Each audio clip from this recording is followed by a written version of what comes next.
Here's Berman and Joe Morgan on the final night game ever for the Giants after 40 years here at Candlestick Park.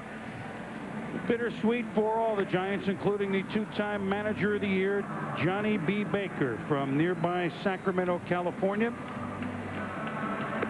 And his lineup tonight: Marvin Bernard in center field, Billy Miller at third base, Barry Bonds in left field, Jeff Kent at second base, J.T. Snow at first base hitting fifth. Young Armando Rios, expect some big things from him next year in right field. Brent, remember the main, is the catcher. Rich Aurelia had a great offensive season at shortstop. Levon Hernandez against. 18-game winner this year and 7 for 7 lifetime in decisions against San Francisco Giants. Big right-hander Kevin Brown.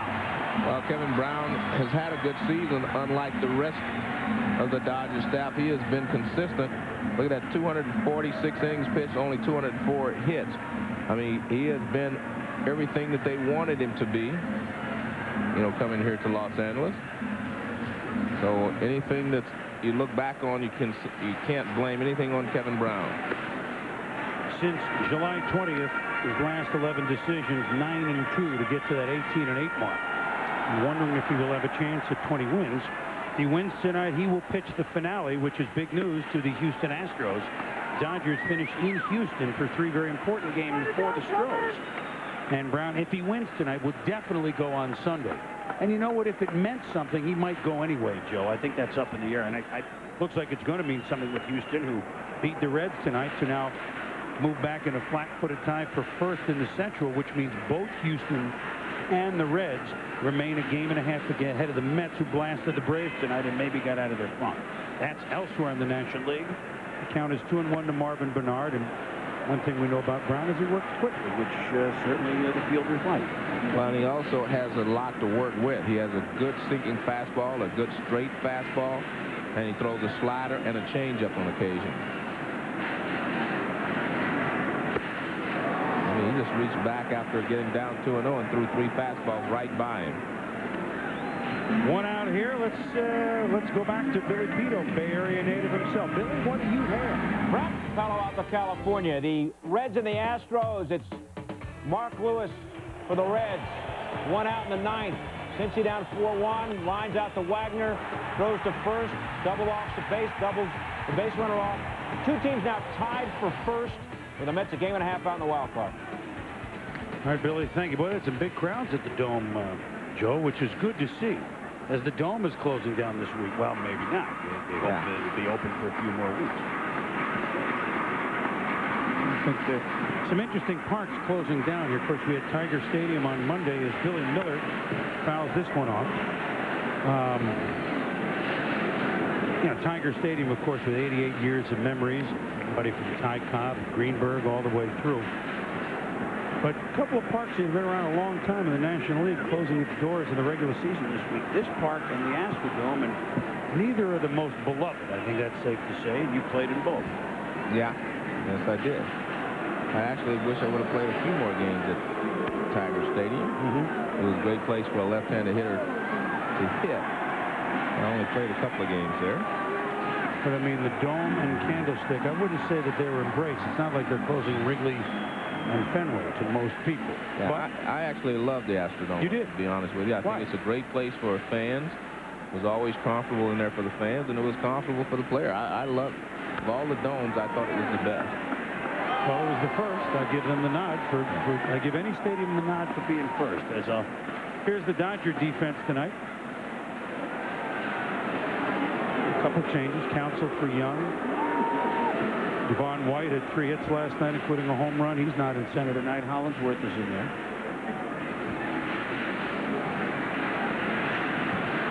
You know, that's one thing I will say about Candlestick Park. In its defense, and I'm not going to sit here and give a 9-inning defense. It's a very special place for me, and you know what I feel about it. It's the old Mickey Owen play. Strike 3, but runner to first. So Brown has struck out the first 2 guys, but there's a runner at first with 1 out. Well, this should be a wild pitch. He had good stuff, and it bounced in front of Huntley. He couldn't block it.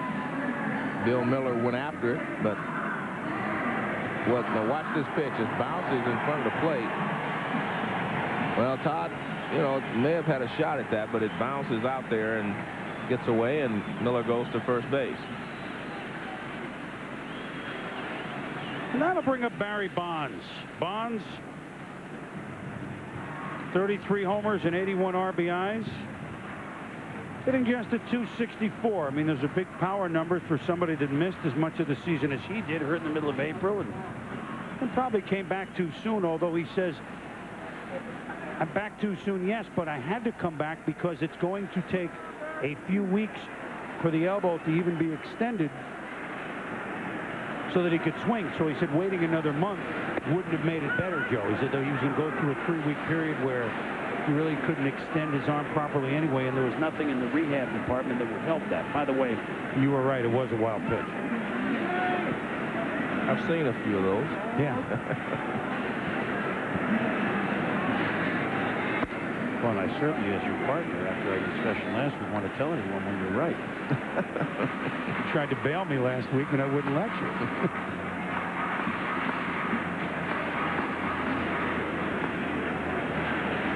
Two of the very best going at it. Kevin Brown, Barry Bonds.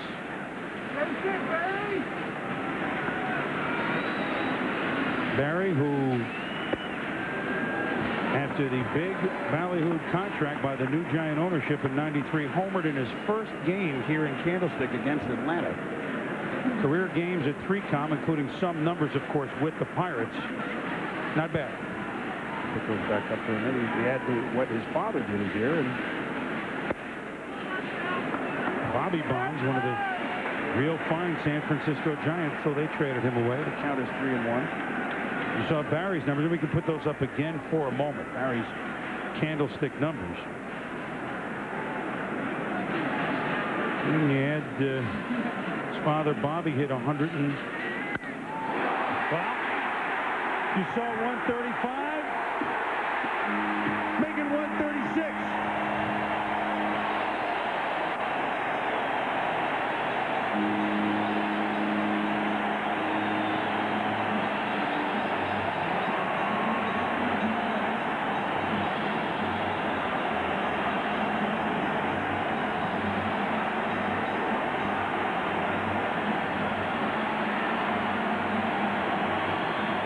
Man, are they excited here. They are. Well, that home run came because of patience. He was very patient at the plate because Kevin Brown was constantly tailing the ball away from him and just barely missing.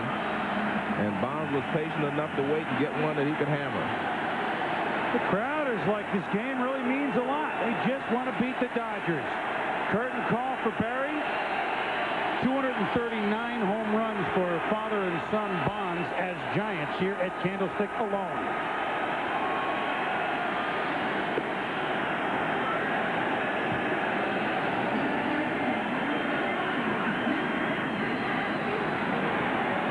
Remember that game we did here 2 years ago, Joe? That brief 2-game series against the Dodgers in '97 where the Giants won the West. Dodgers came in. It was the second to last Wednesday of the season, leading by 2. Bonds hit a 2-run homer in the first inning. They won 2-1, and then they had that great game on Thursday afternoon with was wild and bases loaded. And Beck got Eddie Murray to ground home to first for a double play, and then Brian Johnson hit the home run in the 12th. But I remember Bonds getting it started, and the fans just went through for 9 innings after he hit a home run in the first inning. That's what he can do. That's combined with his few as a Pirate. So he has 140, 136 as a Giant in this building.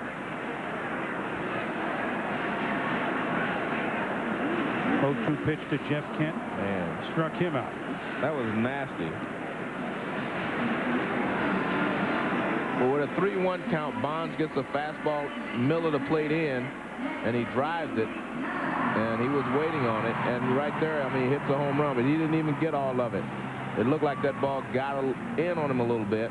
Shows you how strong he is. And there's Johnny B. There's Dusty Baker.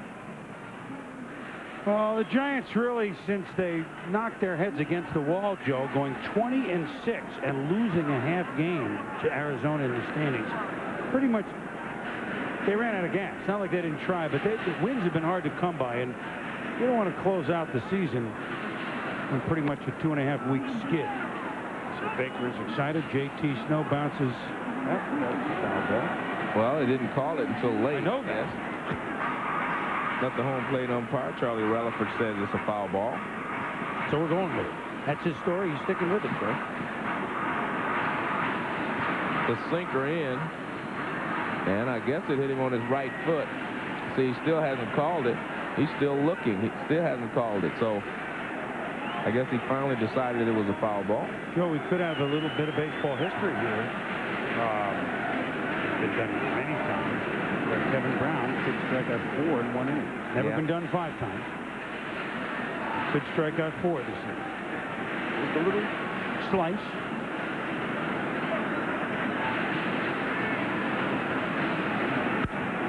Maybe not. Snow to left field. Gives it a pretty good ride. Sheffield to the track. Makes the catch. But the bell strikes twice as Barry Bonds has given the Giants a 2-0 lead in the nighttime finale. We're back. Top of the second, and Barry Bonds, 2-run homer, has given the Giants the 2-0 lead. If the season winds down Sunday, there's a game with playoff implications, which certainly could be 3 of them. We'll bring it to you. Stay tuned to Baseball Tonight at SportsCenter. Log on to the Go Network for details. Coming to you on ESPN 2. The Astros at home against the Dodgers. The Mets will be at home against Pittsburgh, and the Reds finish up at Milwaukee, Joe. And, of course, if there's a playoff game Monday, I know where you'll be. Yes. Well, I don't know where you'll be. Well, but I know what you'll be doing. Let me put it that way. More than likely, it would be at Cincinnati if there was one. The Mets, if there's a 3-way tie, the Mets get a bye. That's unbelievable. Yeah. But if the 2 of them tie, then if Cincinnati and Houston tie, then it will be a game in. Well, you know what? If the Mets are out of there, well, no, if the Mets then there won't be one. Right, the Mets are still in. And then we could have a game between Houston and the Mets, or the Reds and the Mets as a wild card playoff, which was similar to the Cubs and the Giants last year at Wrigley. Right. So there's a few possibilities in the National League. The American League is. We about know what we're doing. We know what we're doing. Just don't know who's going to have the best record, because Cleveland and the Yankees are very close, and Texas is in the hunt as well. Little chopper by Todd Hundley, and Kent to Snow, 1 out. Well, at second base. Well, for Giant fans, where Jeff Kent just made that play, one of the most memorable, albeit a painful memory for Giant fans occurred. 1962, Ralph Terry delivers. Willie McCovey shot, snared by Bobby Richardson, and a 1-0 Yankee lead in the bottom of the 9th of Game 7 is preserved. Matty Alou at third, Willie Mays at second. The ball goes through. The Giants would have won the World Series. As a result, they have never won a World Series as the San Francisco Giants. They almost did. Remember where you were then? Listening on radio, maybe? No, I was watching on television. Black and white TV. Now I can't remember that far back. I just remember watching it. But yeah, I was watching. I was in Oakland. I grew up in Oakland. I was in Oakland watching. Adrian Beltre with a hit to right field that Rios will take on a hop and throw it in. With Alou at first, Mays hit the double down the right field line. And Whitey Lockman was the third base coach. Roger Maris, one of the underrated parts of his game was his defense. He got to the ball quickly and fired it to the relay man very quickly. Lockman, halfway down the line, held up Matty Alou rather than try and score him with 2 out on the double by Mays. McCovey then hit the shot. And the Giants, San Francisco Giants, have never been that close in the World Series again. About 2 feet away from winning it all. Kevin Brown pops it back. Brent Maine catches it. So there's 2 outs, and Belcher remains at first. Interesting part about that inning, 9th inning, Willie Mays says he wishes he was at first base and Matty Alou would have hit the double in the corner. Mays feels like he would have scored and, you know, tied the game at least. Well, you know, Cepeda was on deck. Right. That's the question. Why you would pitch to Willie McCovey, being a right-handed pitcher, with a right-handed hitting Cepeda coming up next. And I'm told that Ralph Terry has said to Yogi Berra and others, he just wanted to get it over with. Let's go. Right. You know, Ralph Houck went out, the manager, and said, let's get it over with right now. Yeah, let's do it. And you know, it's kind of pick your poison anyway at that time. You know, Cepeda had some base hits, and he was swinging the bat well. And Craig Counsell to left center field. Marvin Bernard is there. And the Dodgers are gone. Beltre is stranded. We head to the bottom of the second of the final 90 at the stick. We'll be back. Barry Bonds, 2-run home run. The Giants lead their arch-rival Dodgers 2-0. Armando Rios, Brent Maine, Rich Aurelio coming up. Chris Berman along with Joe Morgan and many folks have left their heart in Candlestick. I'm going to talk to greatest Giant and one of the greatest ever. In a short while, Willie Mays expected to join us, and I know, Joe, that's a treat for all of us. Well, it definitely is for me. Growing up here in the Bay Area, Willie was the man, and he still is the man as far as I'm concerned.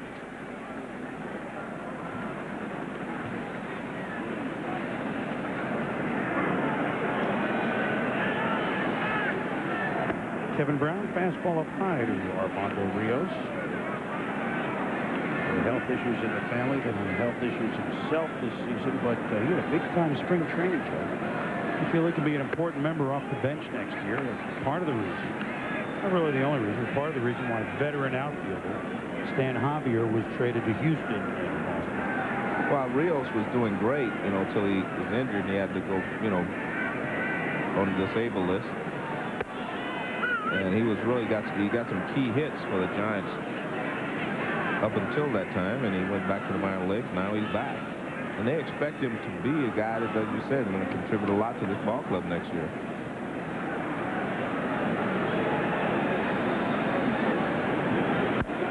One thing I started to say, Joe, about being the first.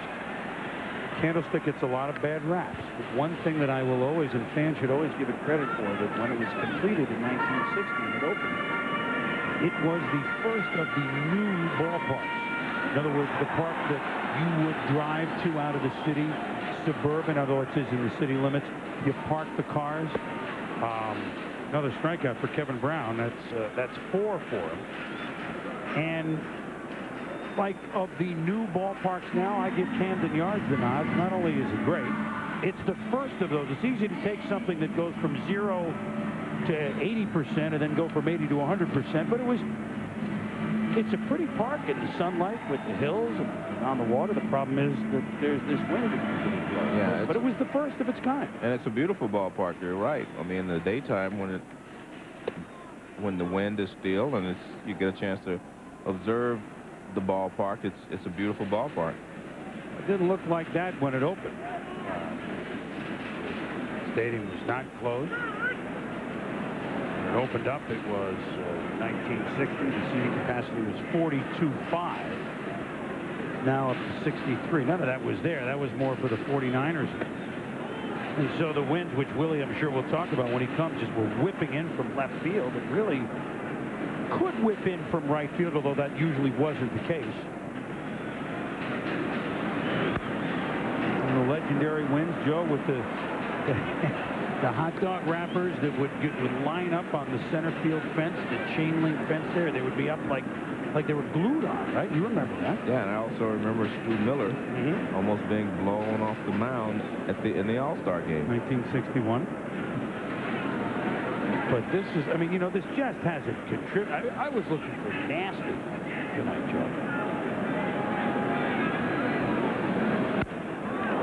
Brown snow cones it, and Brent Maine is gone. 2 out. I mean, some of the Ron Karanowski one time had, when he was pitching for the Dodgers, had his hat blow off, and on 2 hops went all the way to the center field fence and stuck there. Right? I mean, you've seen nights like that. What was it? Ed Lynch one time had his take 1 hop when he pitched for the Cubs. There's Perry, now the pitching coach of the Giants. They had to peel it off the wall. Well, did they get it back, bring it back, and put a tack in it, and hold it on? Well, I think some bubble gum or something.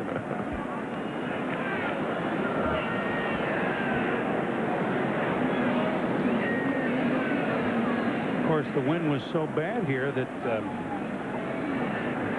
this is not a happy story. The Golden Knights, which is the U.S. Army parachute team. This wasn't a show group. These were the U.S. Army parachutists. They do it for a living. And it was so windy. It was a windy day, and they were parachuting into the stadium. One man didn't make it. Landed in the parking lot, broke both legs. But he said, I can't wait till my legs are better. I want to try it again. A typical Army style, which you give them the nod. But, I mean, these guys are professionals, Joe, and they missed the whole stadium.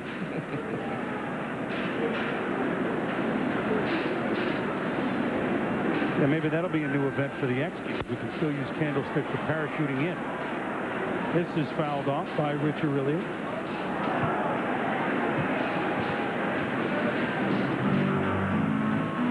First game I ever went to, Joe, and being an East Coast guy, but being a Giant fan all my life, a place I'd read about and seen some on TV. A day game in the summer of '71, which was a big year for the Giants. And the people were walking in with blankets and sleeping bags. I'm going, these Californians, they're soft, man. It's a day game. Took to the 5th inning, and I figured out why. Day game, July. Great year for the Giants. Great year, that '71 season, because that was the mix of the old and the new. It was Willie Mays' last Willie Mays season for the Giants. McCovey was fearsome. Gaylord Perry and Juan Marichal were pitchers. Spire was a rookie. Tito Fuentes at second. They won the West. Won the first game of the playoffs, but Marichal had to pitch on a Thursday night to nail down the pennant. They're up by 1. So Perry opened. Marichal could only pitch game 3 in Pittsburgh. The Pirates won game 2 here. Marichal lost to Steve Blass 2-1, and then Perry came back on a short rest and was bombed. And that was really the last hurrah for Willie Mays, the Giant. The next year he was traded to the Mets, which still seems preposterous. But Kevin Brown, meanwhile, has struck out 5 Giants in 2 innings, and Willie Mays will be our guest when we return here to Candlestick, the final night game ever. Needs no introduction. Willie Mays. Hi, Willie. Hi, Chris. How you doing? Nice to see you. Thank you very much. Welcome. Welcome to your house. Well, I just took his watch. I know. I didn't want to say anything, Joe. You can't tell time? Joe been doing this for years. That's nothing new. I'll probably give it to him anyway, so I'll leave it for him. Hey, Willie, it's a night game at Candlestick. We're sitting here in short-sleeve shirts. What's the matter here? I quit. We never had a night like this since I played. Ever? So, oh, no. I had to have long-sleeve shirts on. Plus the wind whipping through, which the younger fans don't remember. I mean, that was just the last 2 days has been just beautiful. You look out, you say, wonder where have this weather been all the time that I was here. Just 2 days, 2 great days. Well, I don't know if I've ever even asked you this question. I was thinking about it when I said Willie's going to be here. Why did they call you Say Hey? How did that start? Say Hey, Willie Mays. I started back in New York, Joe. When I would come to say I didn't know you, I started with saying Say Hey. And when I was hitting home runs, they said, well, I go to Say Hey, kid. Okay. Almost a great play all the way around by Aurelio and Snow, by the way, on Gruzzolana, but he's safe. That's interesting. So there goes the Say Hey kid, huh? Yeah, well, the writers in New York did that too, Joe. They made it possible for anything. They can create anything. And they started to Say Hey kid. I remember watching you, I guess, playing stickball with the kids on the street. Mm-hmm. Yeah, Say Hey.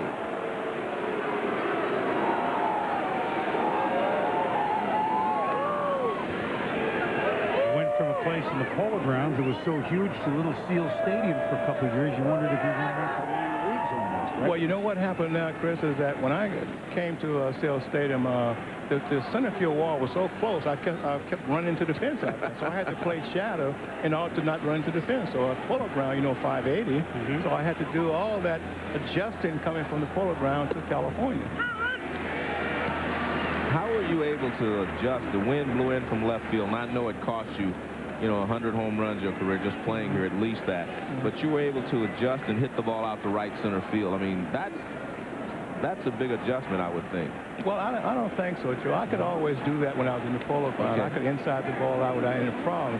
But when I first started here in '62, I found out I have to do that because I couldn't hit the ball over the fence in band practice. So it was hard, hard striking to me because I'm supposed to hit the home run. Right. And I had to figure out a way how to hit the ball over the right field fence. So I could get it inside out. Yeah. Outside ball, I couldn't hit the right. Oh, okay. That's very difficult. Yeah.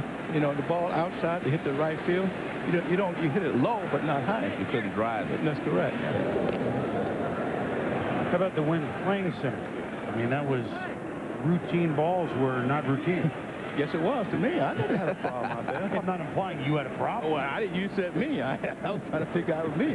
But you know what you have to do when the wind was blowing? You have to watch the flag. You see how still the flag is right now? When I played, that flag never was still. So when the ball was hit the left, you had to pause 1, 2, 3, and then move about one step, and the ball would blow right to you. A lot of guys run after the ball. Now they got to run back and catch the ball. So it was kind of confusing to them. Joe, what do we call it, a 2-club win? It could be 3. It could be 3 because you had to run after the ball. You know, guys, I think I had a really good time at Candlestick here because I understood what was happening here. I think the business team that came in did not want to play here. All the great stars that came here, Roberto Clemente, which we didn't want to see him play anyway. Right. He would never want to play for one game here. I said, hey, man, sit out. You sick, aren't you? We had to make sure that the wind was blowing when he was here. He would turn on a fan or something so he wouldn't play because he was a tremendous ball player. You know? So we had to do a lot of things when we played here. You know, those giant teams that you had, and this ball would be out of play to the right. Except for 62, and we showed the McCovey play, of course, which you've seen a lot this year. The guys were second, almost 65, 66, 67, 68, 69. Second place, often eliminated last day of the season. That was, I guess they say that builds character, huh? But well, I don't know about character. I would rather win sometimes, you know, because it reminds me, Chris, is that I finished second so many times in the most valuable player department. Right. And I should have won at least 4 or 5 of them. Right. But I only won 2. 1 in New York, 1 here. Well, that's 2 and 10 years in between. You know, so. Well, you didn't go to sleep for 10 No, years. you look at my record between is 54 and 65 and see how good it was. So I had some good numbers. But I enjoy playing out here. I enjoy it very much. You have 52 home runs and 65 here. How you know all my record? You read all that? Willie, well, you and I have been through this. I had my son born on your birthday. I mean, I didn't have it done, but yes, you did. Born on May 6th. Here's a shot to center, and well, he didn't handle that as cleanly as you might have. Willie, is it burnout? Yeah, burnout. Let me look at it. Let me look at it again. You know, this is, you're going to look at you. Yeah. This is number 512. You passed Mel Ott for the National League all-time lead. Yeah. To right field. That ball was inside. That ball was inside part of the play. You hit it this way. You have to hit it. You have to curve it. And when you see it again, you see the ball curving around that post out there. Well, it's kind of hard for you to get out in front on Colfax anyway, wasn't it? No, that was Osteen. Oh, that was Osteen. Looked like a Colfax where I was hitting off, but it was switching around. All the guys look alike. Actually, Osteen's down in the dugout today. Yeah, he's the pitching coach. There he is, Claude Osteen. Yeah, tough guy. Yeah. Tough guy. God, you guys had some great rivals with Drysdale and Colfax against you guys. You know what I used to try and do to Don? I used to try and babe him up before he pitched the next game. If Colfax pitching today and Drysdale pitching tomorrow, well, I used to go and say, hey, Don, come here. I want to buy you dinner tonight. Get away from me, boy. I don't want to see you. Get away from me. Cuss me out. And I said, I know I'm going to get knocked out. I had no chance. Giants turn the double play early at Kent to Snow. Willie, if you can stay with us, we'd love to have you. Yeah, whatever. Well, the Giants are batting. Who better to critique them than you? We'll be back. Joe Morgan and Chris Berman, and I will say, this is pretty good, Joe. Yes, it is. Huh?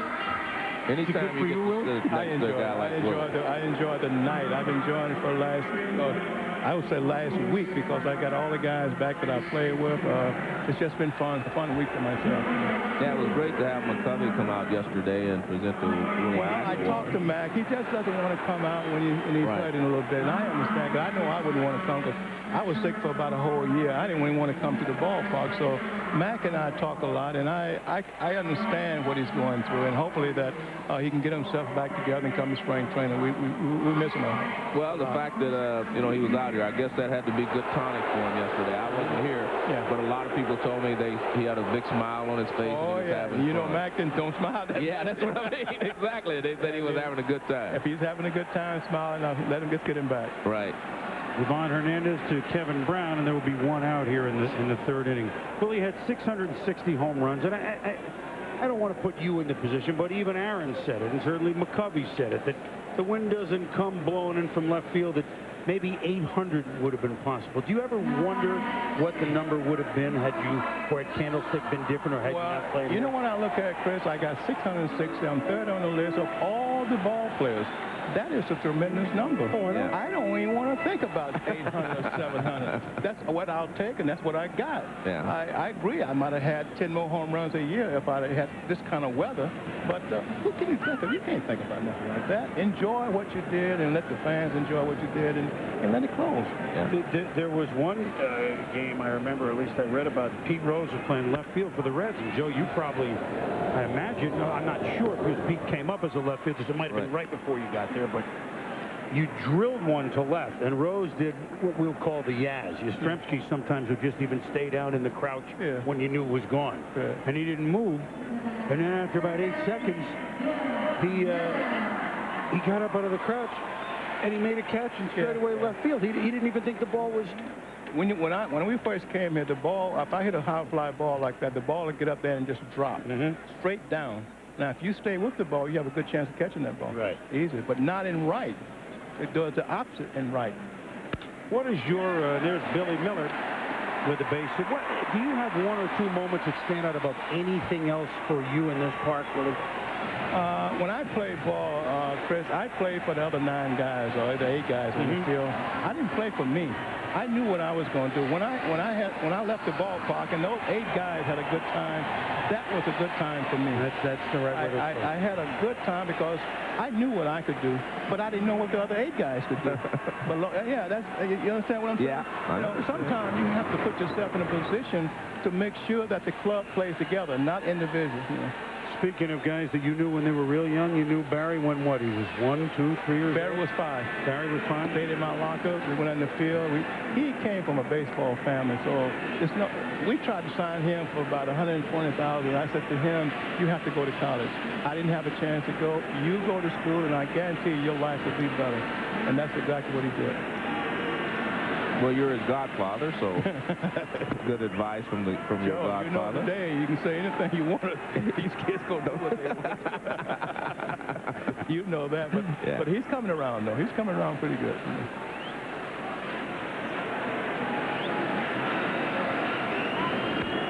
You know what was good tonight too, Joe, is seeing Tommy. To me, that shows a lot of character. Right. I don't care what people say about Tommy. He came out, made himself available to close out a ballpark that he's been coming to for quite a while. I really admire that, you know. Here he is, Willie. Yeah, there he is right there. Fans having fun with him. People don't understand. Tommy loves this. Yeah. He thrives on it. He couldn't wait to get up here and do all this, throw kisses out to the people. But look at him. He's having fun. Well, like you said, a lot of people look at him in a different vein, but he's always been a great ambassador for the game. For that particular team. Yeah. Right. That's one particular team. And that's amazing. As he said, he's Dodger blue all over. All over again, Well, this is the same pitch that Barry hit the home run on last time, up 3-1. Let's see if, I guarantee he'll stay away from him this time. Down and away. Now, Willie and Joe, we should say this. Willie, you were saying during the break, people don't know, that I know all your stats and all. Let's go back a few years. Look at us, Joe. Now, the tie's a little out to date. Now, that was in the early 90s, I think. But look how young I am. You were, I look good there. You hit, I think, 50 homers that year. I hit 50 home runs that year? Yeah, of course, you were, 58, 59 years old, but you still hit 50. Chris, you amaze me. I'm telling you. Well, that's great. You can remember all those kind of things. As long as you gave me the nod on that leg kick attempt last. Oh, yeah. It went up, but it came down. Here are those numbers. Joe, do you think these are pretty good? Look at the 1,900 RBIs, 1903. Jeff Kent in the hole, a nice play by Grizzleanic, but it's going to be bases loaded to bring up J.T. Snow. Well, the crowd just wants to. The Giants have been playing poorly the last couple weeks. You know that they want to send Candlestick off well. They're into it tonight, even though the game, quote, doesn't mean anything. Well, you know what, this particular week, Chris, is that the fans have been coming out in droves, and better than I ever seen them in a long, long time. I don't know if it's the ballpark closing or not, but I think the supporting of the team shows a lot of character there. You loved playing against these Dodgers, didn't you? Well, I did, but I love playing baseball. Right. I love playing against Houston when they were playing down there, and I just played daily. I didn't worry about just one ball club. If I didn't, I would never hit home runs. But I love the fight that we had here. Now the crowd is into this. Rip by Snow. Throw by Mondesi. Safe. Bond scores behind Miller. And shall we say driven Snow? 4-0 Giants.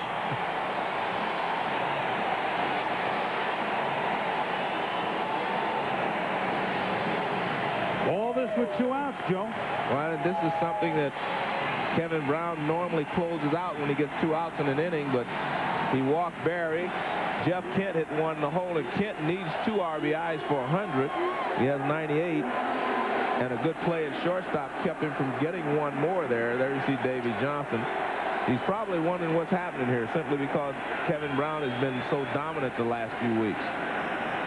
And against this team for his whole career. I think, Chris, J.T. Snow has been one of our most improved players this year. I think he's been the type of kid that last year he had problems in his family, and he's done very well. Swinging at the first pitch. It's the 5th Giant to swing at the first pitch here, but this one doesn't work for Armando Rios. Joe, we shall say thank you to... Well, it's my pleasure to come. I'm always available for you guys. You're the best. Seeing you you can't close this park without having you with us. Thank you, Willie. Thank you very much, Chris. The greatest to ever live. Thank you. Thank you. Jay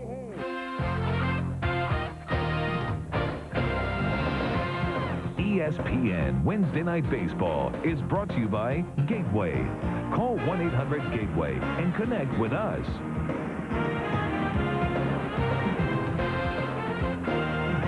Joe, that was a real painful inning having to sit here with Willie Mays. Yes, aren't they? It's amazing. I mean, I've known Willie a long time, and he seems to get more and more at ease with everything, you know, as he's gotten older, and more at ease with being on broadcast. We begin the 4th inning. Raul Mondesi will pop it, and normally those kind of balls we give second baseman fit, but no problem for Jeff Kent. 1 up, 1 down. Willie, I believe, and I know Willie pretty well too. You know, as he says the people don't know, but we've been friends for a long time because of the Giants. Saw him for a while at the All-Star game, that great All-Star game in Boston with everybody back on the field, which was which you were of course a part of, and that must have been memorable just being out there. Well, it's memorable anytime on the field with Hank Aaron, Willie Mays, and all the great players, Stan Musial. I mean, and then Ted Williams. So, yes, it was great. But I spent time with him there, and I spent time in Cooperstown where he hadn't been for a long time, and he really enjoyed his visit. He seems to be really at home with what he did, what he stood for, but just what the game of baseball stands for. I think he reiterated that here. 2 up, 2 down very quickly as Hollingsworth is gone. That'll bring up Todd Huntley. And if you ever wanted to root for a guy this year, by the way, Joe, this was the guy. I mean, just after the elbow surgery, just watching him try to throw out runners. It was just, and you know what a gamer he is. So he was going to play even if he had to underhand the ball to second base, which he almost did, it seemed. And I look forward for him having a good season next year. I think anybody who's a baseball fan would root for that. Agree? I agree, and I think the toughest part is when you have an injury or when you are less than 100%, the players will take advantage of you. I mean, teams were just taking off and after every pitch, and he was trying to throw them out, and he was really having a problem doing so, but he never begged out of the lineup. He just kept playing. And, you know, he eventually started to swing the bat pretty well for a while. I mean, he's got 24 home runs. So, you know, Todd Huntley set a record for catchers, you know, in a single season by hitting, I think, what is 42 home runs?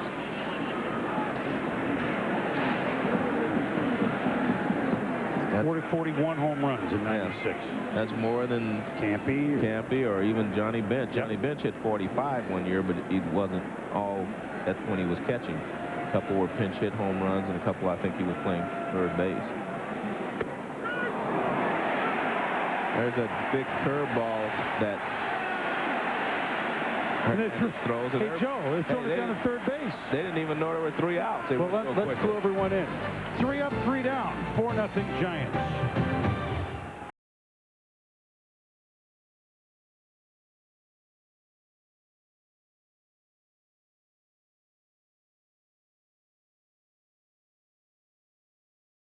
Be heaven or this could be hell. Well, those words from the Hotel California by our friends the Eagles, Joe, that certainly applies to here. This could be heaven or this could be hell. The bell that rings with all the Giant runs. We're going to show you here this half inning, a night I'll never forget. It's not written about in the lore that the Stu Miller, blown off the mound, which you mentioned in the '61 All-Star game, or the hats that went out to the fence, but it was a night game we did in September of '91, the Giants and the Braves, Joe. I'm telling you, he may not get out of here all night. Where are the landing lights? SFO is about 10 minutes down the road here at the airport. Now, what happened was it was very foggy. The lights were on. And a pelican got beneath the fog, which was low. You couldn't really see there. And couldn't get out. And started doing laps as it turned around the bases. And we're going to show you some more of this half inning. But they held up the game for 7 minutes. The thing was that low. It couldn't find a hole to get out. Now, you talk about it, Joe. Game delayed on account of pelicans? You got to be kidding me. It was, wait till you see Jerry Royce was calling the game with me. The guy that pitched a no-hitter here in Candlestick, by the way, for the Dodgers. Jerry Rolls-Royce. And that was just a Rod Serling-esque evening. This is Brent Maine, 2-0 to Kevin Brown. Karros will handle it himself. And then the inning continued, Joe. It's a story. It's unbelievable. As we begin the 4th inning, 1-0 San Francisco. Smith fouls the back end. The O you hear was that just missed the flying pelican. So remember Dave Winfield with the Seagull in Toronto? This is a bigger target. And then after another batter, they canceled. They held up the game 7 minutes. I know that there are moments more memorable than that, Joe, but that just sums up this place. And we'll resolve the pelican in a minute, and then we can get back to the game. But it just was, who knows what comes in. Raccoon, they delayed a game with a raccoon one time. I think that also was against Atlanta. Of course, when this was built in 1960, Joe, it's on the Candlestick Point. The stories were driven well by Aurelio, and this is going to bounce up against the wall. Richie Aurelio's had a big power season, continues to impress right to the last week. Just going to end the story here, Joe. And here's how it, as Aurelio at second with the double. Jerry, he's coming towards us.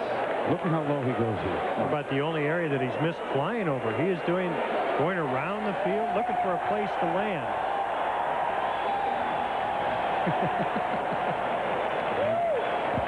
Now,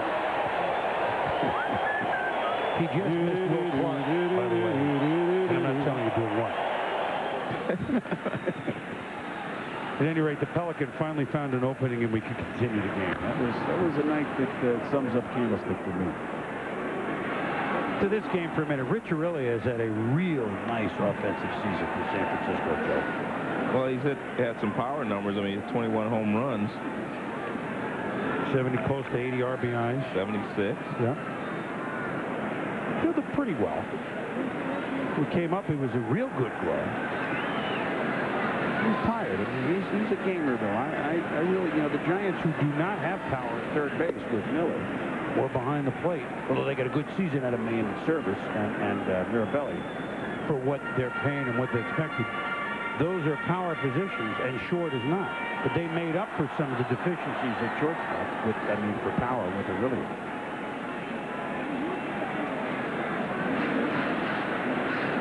Oh. One-time teammate flunks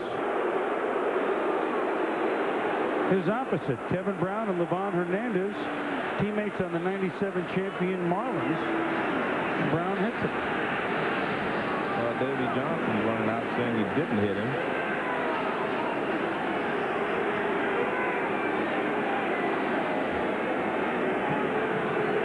Let's see.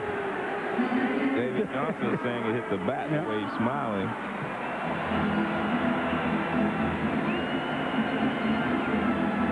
I don't know. I don't see where it hit Hernandez. Well, it definitely doesn't look like it hit Hernandez, because I think he'd be in a little pain if it would have hit him on his arm. Yeah.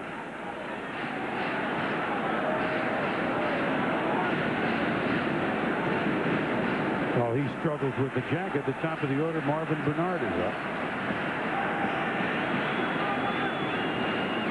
Really at second. Hernandez at first in a 4-0 Giant lead. See Willie Mays.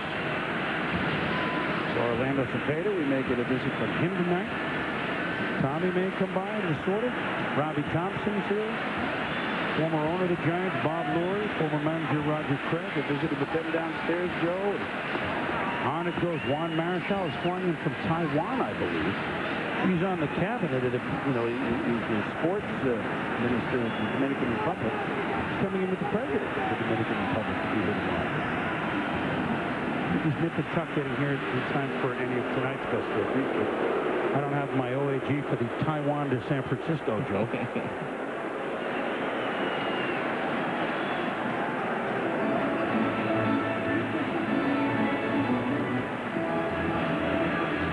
And after the game tomorrow, afternoon game against the Dodgers,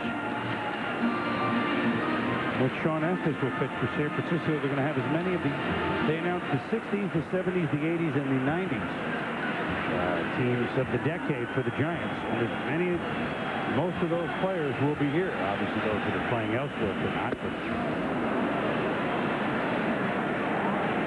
guys like Fuentes, like McCormick in the 60s, and you mentioned some of the others. In the 70s, Bobby Bonds, Vita Blue, who worked with the Giants. Moon Man Minton from the 80s, one of my favorites. A lot of them will be here.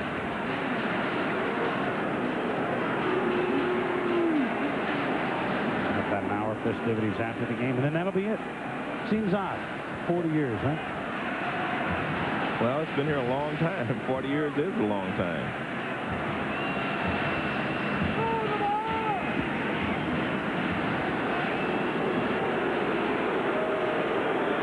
Well, Kevin would like to work so quickly. Now all of a sudden everything has come to a screeching halt. Yeah, I don't know exactly what's going on. Whether Kevin thinks Bernard is delaying him or Bernard thinks that Kevin is delaying on purpose.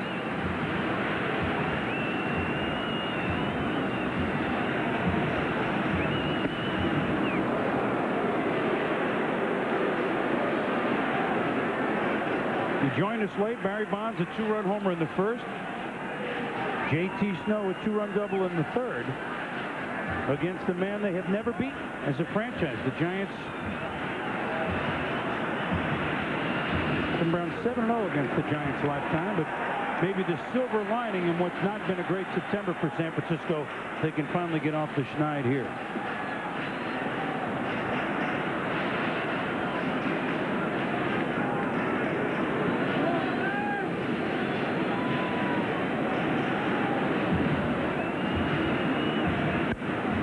This will be out of play. And as you mentioned, Bernard won the Willie Mack Award, which is given to the most inspirational player on the Giants ball club, and is voted upon by his teammates and the trainers and the coaches. And, you know, Willie Mack was out there to here yesterday to present it to him. And that's quite an honor, I would think. When your teammates vote. Yeah, when the teammates get the vote, that's quite an honor. Young man from over the United States to Nicaragua at the age of 12. Down the line. Nice play by Carlos. Brown is covering. And so we're really up to third. Hernandez to second on a ball that could have gotten through. Joe, I know we're only getting started here, getting toward the postseason in baseball, but they dropped the puck Friday night, and the Stanley Cup champion Dallas Stars get to show off the cup at home against the Pittsburgh Penguins and new owner Mario Lemieux. So the Penguins with Yager and the Dallas Stars with all their stars. Brett Hall, Dono, go on down the list. First of over 130 games, including the Stanley Cup playoffs and the All-Star game will be to see on ESPN, ESPN2, and ABC all year long. We're excited to have hockey under our umbrella this season. And we can't wait for the postseason to get started. That's a labor of love for all of us. Giants are going to really put a cushion in here. Billy Miller, who was one Giant who he doubled to left center field in the third inning. Remember the game one of the playoffs in '97, which Brown and Kirk Reeder were matched up in a 1-1 pitcher's duel. The Giants' run came on a homer by Bill Miller in that game. Florida won it in the bottom of the ninth on a hit by Renteria, who later, of course, would become the hero at the end of that World Series. But he began that playoff as well. So Miller has had some success against Brown, although most of the Giants have not. I would think it would be awfully tough to handle Miller, handle Brown if you're right-handed. However, I said that. Some big hits, however, not too many of them, as in two. Some big postseason success is what I meant to say, Joe.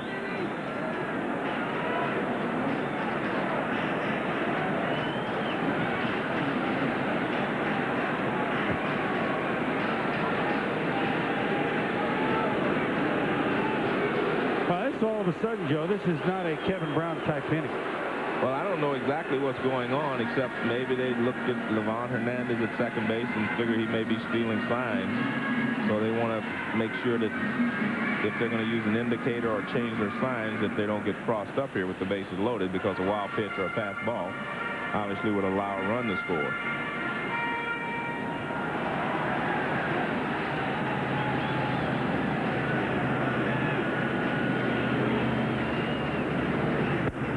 Inside. 2-2. Bonds on deck, who's already homered and scored twice. Homered and walked.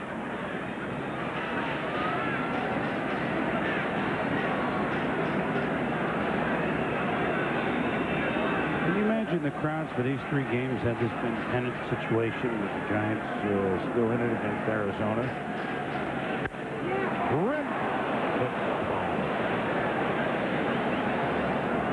Packed houses with all the nostalgia and a pennant race, which it looked like that's what we're going to have, Joe.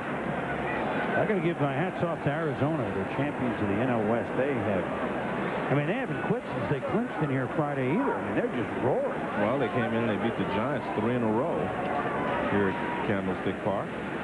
3-Com Park, I should say. Nah, don't say it. Not today. Not today. I was going to say that.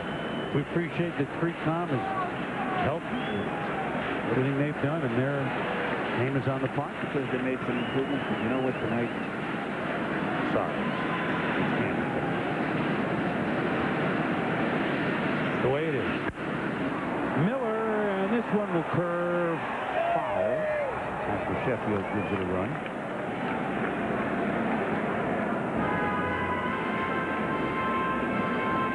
You remember your first couple of games in here as a visiting player? No. I remember, yeah, I do. I do remember my first couple of games here, because obviously I was coming home and getting a chance to play in front of my family and friends. Funny incident it's funny now. It wasn't very funny at the time. And I'll tell you. But unfortunately, I shouldn't have asked that question with 2 strikes and 2 outs. That was a rookie mistake, Joe. But see, I wanted to make sure that the viewers would come back, which they undoubtedly will on the final 90 at the Stick. Back in the studio, Arizona has long ago clinched the NL West. The D-backs taking on Colorado, and Dante Bichette of the Rockies has 2 home runs. This is the second of the 2, his 33rd on the year, and right now Colorado leads the D-backs 3-1 at the top of the 6th. All right, Billy, thank you. And tell it goodbye. Next year, 2000, will be at Pacific Bell Park, and that'll be a new millennium and a new start for the Giants. And joining us here in classy fashion as the loyal enemy, the arch enemy, Tommy Lasorda joins us in the booth, Joe. And Tommy, that was quite an entry you made, dressed all up in Dodger blue, and they didn't really have to coax you that hard to do that, did they? It wasn't no different than 20 years. Every time we come in there to play, that was the scene. So when the Giants, Brian Sabian and Peter McGowan, asked me if I would do that, I told them I would. I said, I think it would be a lot of fun to do something like that again. Take that last walk up in this ballpark. There you are. Now, Tom, I want to show you something. Now, Tom, now wait a minute. Look at the back. Yeah, Lasorda. You think you get a little more respect to that? Lasorda. How soon they forget. That's right. But you know, funny, you don't know what the last line I said to them was. I don't know if you heard it or not. No. I said, you know, I thought about this. You people don't hate me. You hate yourselves because you love me. They went wild. You know, Billy Miller with a nice play, but throws it away. Beltre is on. Tommy, can you ever remember an evening when it's been this nice here? Yesterday and today is almost unbelievable. Well, Joe can attest to this. Joe's been here on days. I can remember when that center part was not in there. Open, yeah. And the wind, the way it blew, and pop flies. It was almost a comedy to see balls go up in the air and then wind up behind the catcher. And the guy in the outfield running back for the ball, and the second baseman would get it. It was terrible. It wasn't conducive to baseball. Right. But I was at the ballpark today along with Chris, Joe, and it's going to be a beautiful ballpark. And I think that's exactly what they need here. There's going to be a lot of people come out to see the ballpark in the 10th game. And this is what they need. Peter McGowan, he worked awful hard to keep baseball here in San Francisco. He worked awful hard to get that stadium built. And the people of San Francisco should really be appreciative to Peter McGowan for what he's done for this city. And I agree with you. That's the first time you've agreed with me, Joe. Well, that's true. Well, let me tell you something. My favorite sign today, you were walking in and you were waving and kissing and throwing everything. One sign I saw said, Tommy, we miss hating you. I thought that was the best sign of the day because it shows that they have a respect for you and that they do actually care about you, like you said. I mean, the people in San Francisco love to hate you. Oh, yeah. They love to hate the Dodgers to begin with. But my opening line was thank you, all of you, for that wonderful reception you gave me. Thank you. The fans still feel it, Tom, but from when you started managing, or even in the middle of your managerial career to now, the players, the Dodgers versus Giants rivalry in the clubhouse is totally different. I don't see it. Joe knows what it was like. Joe saw it for a little bit. Right. But Joe found out in the 20 years that I managed the Dodgers, we had a running rivalry with Cincinnati that was just unbelievable. We would go into Cincinnati in 1977, 78, and when batting practice was on, the park was full. You saw two outstanding teams battling each other time after time after time. And I'll tell you something. It was great. It was great for baseball. I think this rivalry is great for baseball, and I wish that it would continue after they move out of here. I have to tell you, Chris, my favorite Tommy Lasorda story is when he took over the Dodgers. The Reds had been beating up on the Dodgers, and we were winning championships. He took over, and he told that everybody, including the wives, do not ever wear red around him. He hated the Reds so much, and he wanted to make sure that the Dodgers disliked us So he said, do not wear red to the ballpark. My wife had just bought a red raincoat, and it hung in the closet for years. I said, I don't ever want to see you wear that coat. Kids, you wear it? I mean, when never got out of there, right? When they moved out of the division, it was different. Oh. But with the Giants, it's forever. You know, Dusty Baker played 8 years for me. Dusty Baker, one of the finest ball players you could ever see. I mean, he could do everything. But I tell you something, when he put that uniform on that said Giants, forget it, Dusty. No longer are we friends. When Joe Morgan hit that home run right here off of Terry Foster, if I'd have had a gun, I would have shot him. And when I got in front of the judge and I told him what he did to me, he'd say, I think you did the right thing. Let me ask you a question. What is your senior vice president? What does that mean? What does that mean? What does that mean? You have an office and a secretary and what else? Well, it means that I got an office and let me tell you something, Joe. I am really enjoying it very, very much, and I'll tell you why. I've been going out watching our minor league team play. I saw each minor league team twice. I go there. I inspire the youngsters. I motivate them. And I evaluate them, and I know just about everybody we have in the minor leagues. And I enjoy working with them. I enjoy building up their spirits. I enjoy seeing the look on their faces when you tell them to do something and it helps them. Yeah. That's the thing that I love very, very much. And I do. I go out and I make a lot of speeches throughout the country. I speak to all the major corporations in the country, which I really and truly love to do. And I love to inspire people. I love to motivate people. And that's the enjoyment that I get out of it. Well, no doubt. I think that was part of the strength of your managing. You know, you were able to motivate guys and get them to get the most out of the ability they had and make them know that Dodger Blue came first. The Dodgers do not break through here against Levi. Can you stick with us for another half inning time? Yeah, you know. I'll make the pasta. Okay. We'll be back. Final night game ever for the Giants after 40 years here at Candlestick Park, and a 2-run homer by Bonds and a 2-run double by Snow that lead at 4-0. November 5th, the Players' Choice Awards. They vote themselves.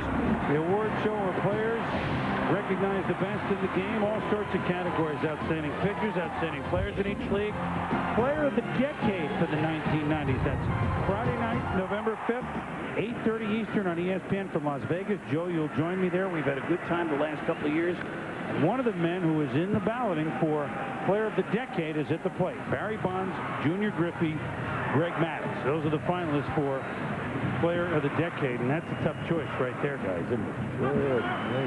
You know what? I tell you, I'm a little disturbed. You know, Len Coleman, who was one of the nicest guys I have ever met in baseball, and to see this guy depart our game, I'm just completely unhappy about it. Not good for I baseball. love that man. He's been a great president of the league. He fined me enough. Believe me, he fined me a few times. But I'll tell you something. What a great guy. He interfered with the runner down there. He ran right into the first baseman. Yeah. You know, I'm glad you said that. You know what? Barry, now who's been on 3 times here, he's got to have arthroscopic surgery Friday. Interference here, Tommy? Right there. See that? See, he got hurt too. Well, he's got a bad knee, and he's going to have surgery. When is it? Friday. No, yes, that's very nice of you to say that, Tom, because I think everybody who knows Len, Joe, you know him obviously quite well, and I do, and he. Well, I'm glad it comes from Tommy because people would view it as me because he's a friend of mine. I bet you didn't know he was a great football player. Yes, I did. I know a lot Joe about Paterno told me he tried to recruit Len Coleman. Yeah, and when he was in New Jersey there. That's right. I think he went to what's the name of that little college he went to? Harvard or Yale? Yeah, that little one. My league, in the Ivy League. No, but I'm going to miss the guy. Yeah. I hope and pray that he gets back into baseball in some capacity because, buddy, he is such a great guy. And I talked to him today. Did you? Yeah, I'll make sure when I talk to him I wish I could call him. Yeah. We, you know, you brought it up, Tom, so, I mean, we didn't want to spoil your visit, but you brought this up, and Joe, why don't you and Tommy take us through after this pitch, the final game of 1982, when you're with the Giants, Joe, and it was a great race that Atlanta won it. Why do you have to do that? Well, you brought it up. So you two guys, the Giants were knocked out Saturday by the Dodgers, but Joe, you did it on Sunday afternoon. Well, it really, you know, I was fortunate enough to play on some great teams. How lucky can he be? I had a lot of great highlights, but that's one of them. And I agree. I agree with you. Lucky. I agree. I was lucky. Well, who is that? You got me crying, Joe. Hey, that was lucky. You're right. Because I didn't get a lot of hanging sliders from Forrester before that. That was a sad day of my life, Joe. I hope you're satisfied what you did to me. That walk, that you don't even get to hide. You have to walk from the dugout all the way down right field. Long walk. Long walk, yeah. Sorry, Tom. Well, you brought it up. Yeah, but I want to say this, that I really, honestly admired him because he was a great player. But by golly, when we went on that field against the Cincinnati Reds, it was war. Yeah. I mean, war. They had such a great ball club, they didn't think anybody could beat them. They come off back-to-back world championships, 75 and 76. And we killed them in 77. We beat them by a dozen games. That was that no red thing you put on. You know, you talk about motivation. A guy asked me one time, he says, when did you start believing in motivation? I said, I knew the day I could motivate players.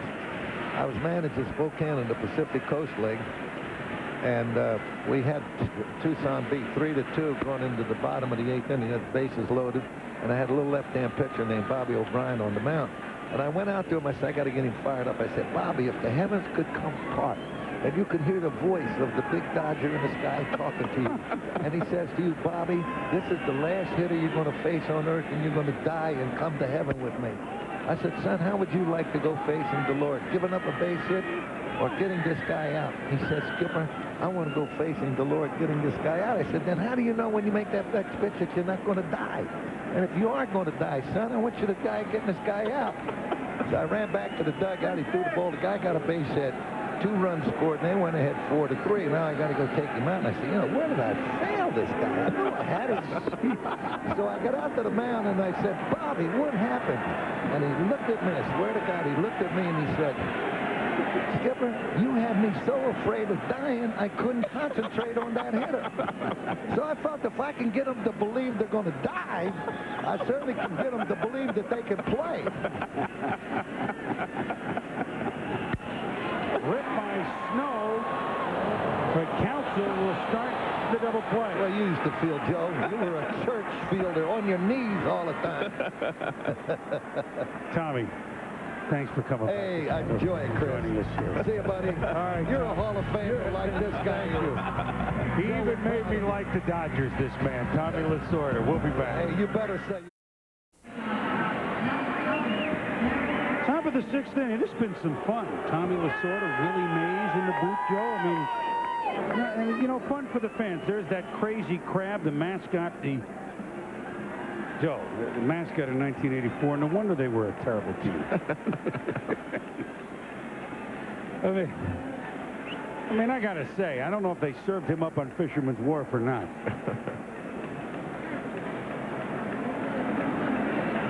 Pretty good crowd. I mean, a lot of people bought tickets to it and I guess decided not to bother.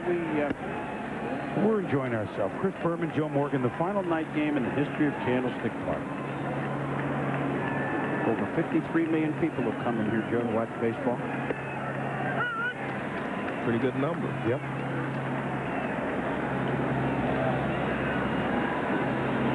Over 3,200 games. Tell it goodbye for those who don't really know. That's the home run call of a long time. And truly one of the more engaging people in our business. Lon Simmons, longtime Giants announcer. That was his home run call, Tell It Goodbye, which just fits in perfectly here. Gary Sheffield told it goodbye twice last night, but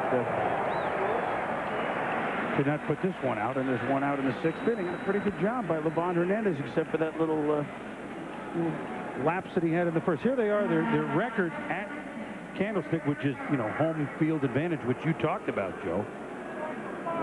Mays addressed it a little bit too, Willie. Yeah. It's almost 54 million. We're not going to quite, well, tonight and tomorrow we just might creep over there. But you see the average, and it's always been hard for the Giants.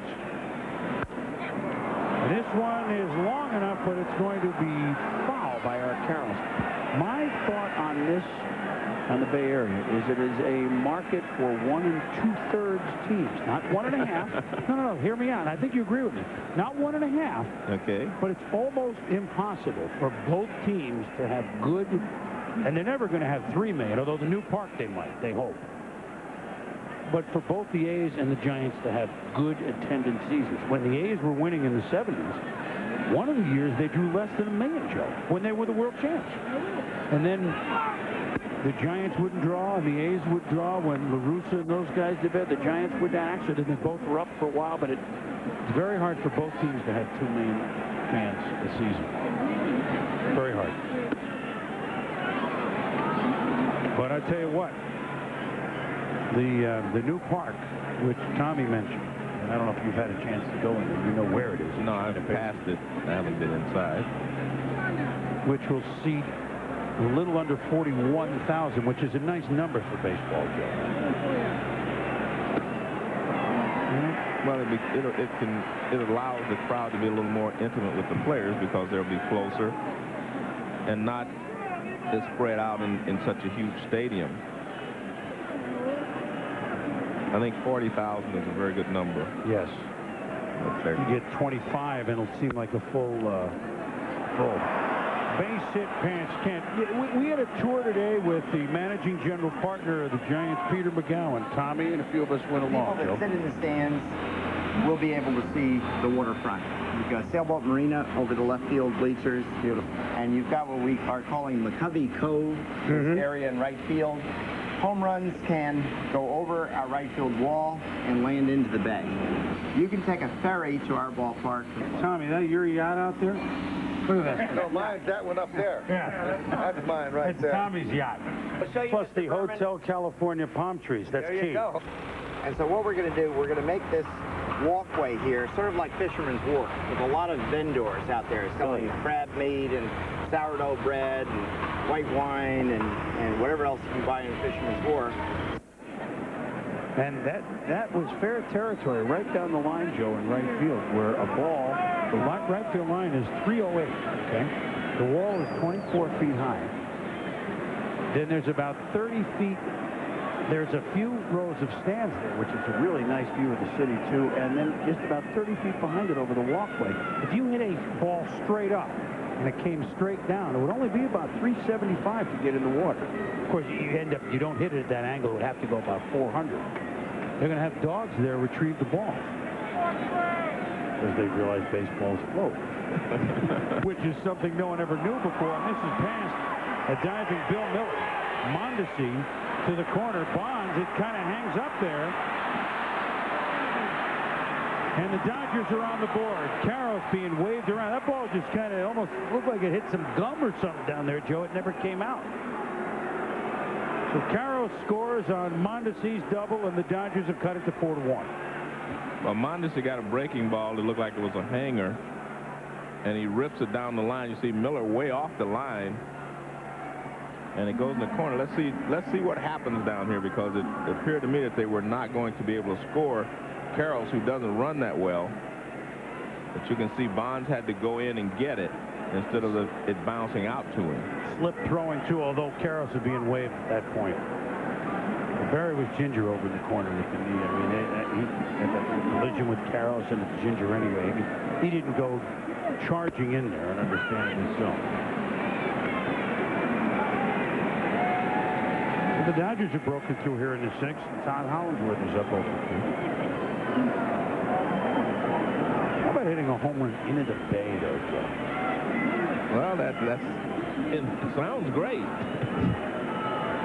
We thought McCovey used to hit him into the bay from here. Right. Well, McCovey's Cove. You heard Peter McGowan talking. Aptly named McCovey Cove. You'd be able to take ferries, Joe, from across the bay in Oakland, from Sausalito, which is, for those not familiar with the Bay Area, the town where the Golden Gate Bridge brings you when you leave San Francisco north. So boats can come in there. It's on the local transportation, the BART, and the speedy train there. So it'd be a great place to go when you're working downtown. You take public transportation, but not rough, to get maybe for an early evening game, go back, get your car and go home. Yeah, I think a lot of the teams now are building their ballparks close to downtown. Going back, Candlestick, like Dodger Stadium, like Shea Stadium, the parks built in the early 60s were the first to get away from the downtown. And now here 35 years later, we're coming back downtown. This is ripped. And Rios makes the catch and almost doubles up Mondesi. Well, Hollingsworth hit it well, but Rios made a nice play, and he's ginger. Well, you're right. Hollingsworth ripped this ball. He hit it too hard, actually, and it just hung up there. It carries all the way to Rios. And let's see if we... Well, I don't see any slip there, but he did come up favoring his legs as he went back to his outfield position.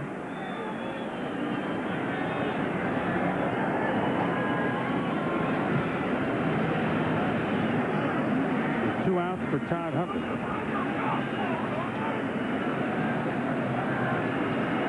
We talked about the home run into the water, Joe. This is the look that we got this afternoon. We're in right field at what would be standing room seats for $6. Now, home plate is not that far away from where we are right now, probably 330, 340 from where we're standing. Admittedly, we're on top of a 24-foot wall. But if the ball goes back, gone into McCovey Cove, it's wet and it's a homer. That's unique. Plus, I will add this, Joe. The 24-foot wall, there are going to be some windows, or almost like the old knothole gang, the old ballpark. So folks who do not have a ticket to the game can actually stand outside on the walkway and look in, like there used to be the holes in the wood. Kind of a cute idea. I've already roped off my area. Well, it's certainly, I have not seen it in person. I've passed it on, traveling, but the photographs that I've seen, it is going to be a fantastic ballpark. And it may, with the revenue, may not be in 1 year, but maybe can change what the Giants can do. They are lowest payroll by far in this division in which Arizona and the Dodgers, Giants payroll is about 43, 44 million. Arizona and the Dodgers are twice as much. Colorado is in the that's days until the park opens on April 11th, and it'll be a day game on a Tuesday, April 11th against the Dodgers. Yes, I have tickets. Yeah. I don't have it right now. But you've spoken to tickets. You got them on reserve. Plus, Willie said he could get us. Yeah, I think I might have to take Willie up on his offer. Have Willie get me in. Softly to Snow. The Dodgers 0 for 5 with runners in scoring position, and they do strike through against Levon Hernandez, but the Giants still continue to lead it on the final night of the stick, 4-1. 4-1 the Giants in a final night game at the stick lead the Dodgers. Bottom of the sixth, college football tripleheader. Started at 11 a.m. with College Game Day with Chris Fowler and Coach Corso and Kurt Herbstreit and the gang. And then on ESPN 2, noon Eastern, Illinois against Indiana, number 7 Virginia Tech. All them Hokies from Blacksburg going into Virginia to play the Cavaliers at 6 Eastern, then at 9 Eastern, the Cadets of Air Force against the Aztecs of San Diego State.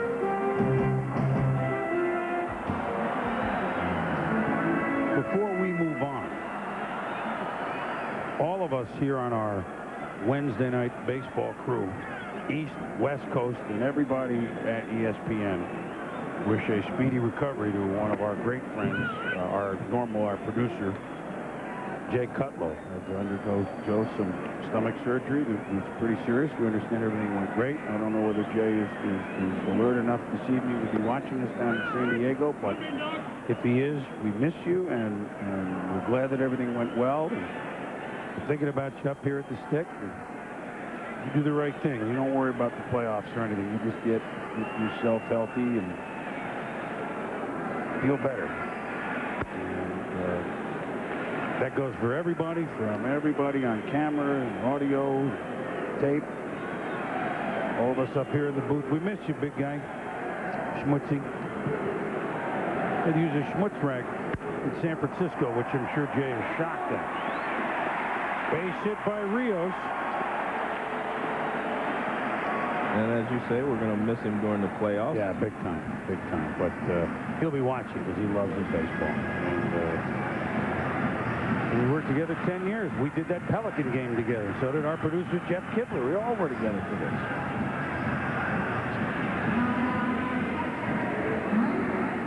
And we should say one other thing to Jay. Take the rest of the night off. And Catlow would be happy to know that I was here at 4 o'clock today. Yeah, he's going to say, yeah, I finally don't make a game, and Joe gets there at 4? 4 o'clock. You did it because you knew he was wonderful. Well, I'd actually be honest with you, I didn't know he was ill until I got here. And then you immediately left the park and came back at 6.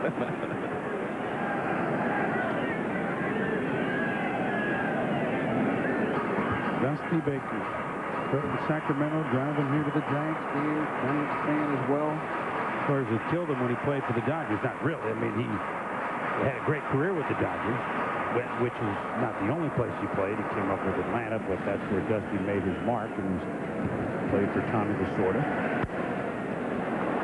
It's interesting. Dusty, still talks about playing in Atlanta and being around the great Hank Aaron. And the things that he learned about hitting and learned about how to be a star. And about, yes, how to be a human being in a very tough situation in the South in the late 60s.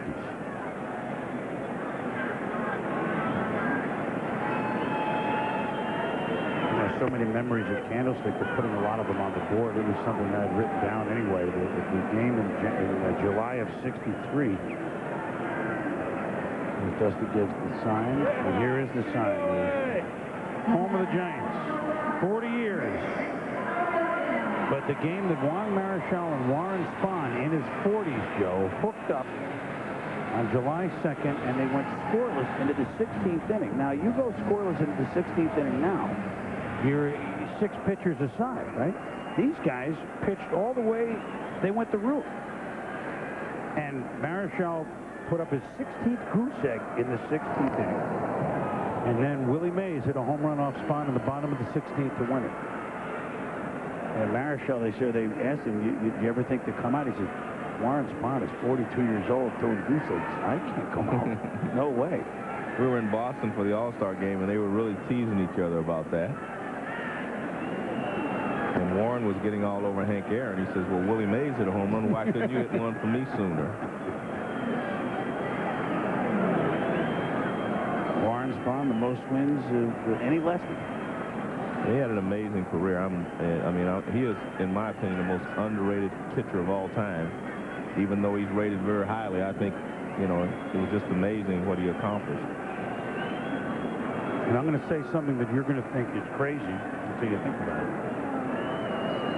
Is it not possible, as great as he was and as revered as he is, and certainly since the home run chase last year, Joe, I mean, almost was a rebirth to those young kids that didn't know him.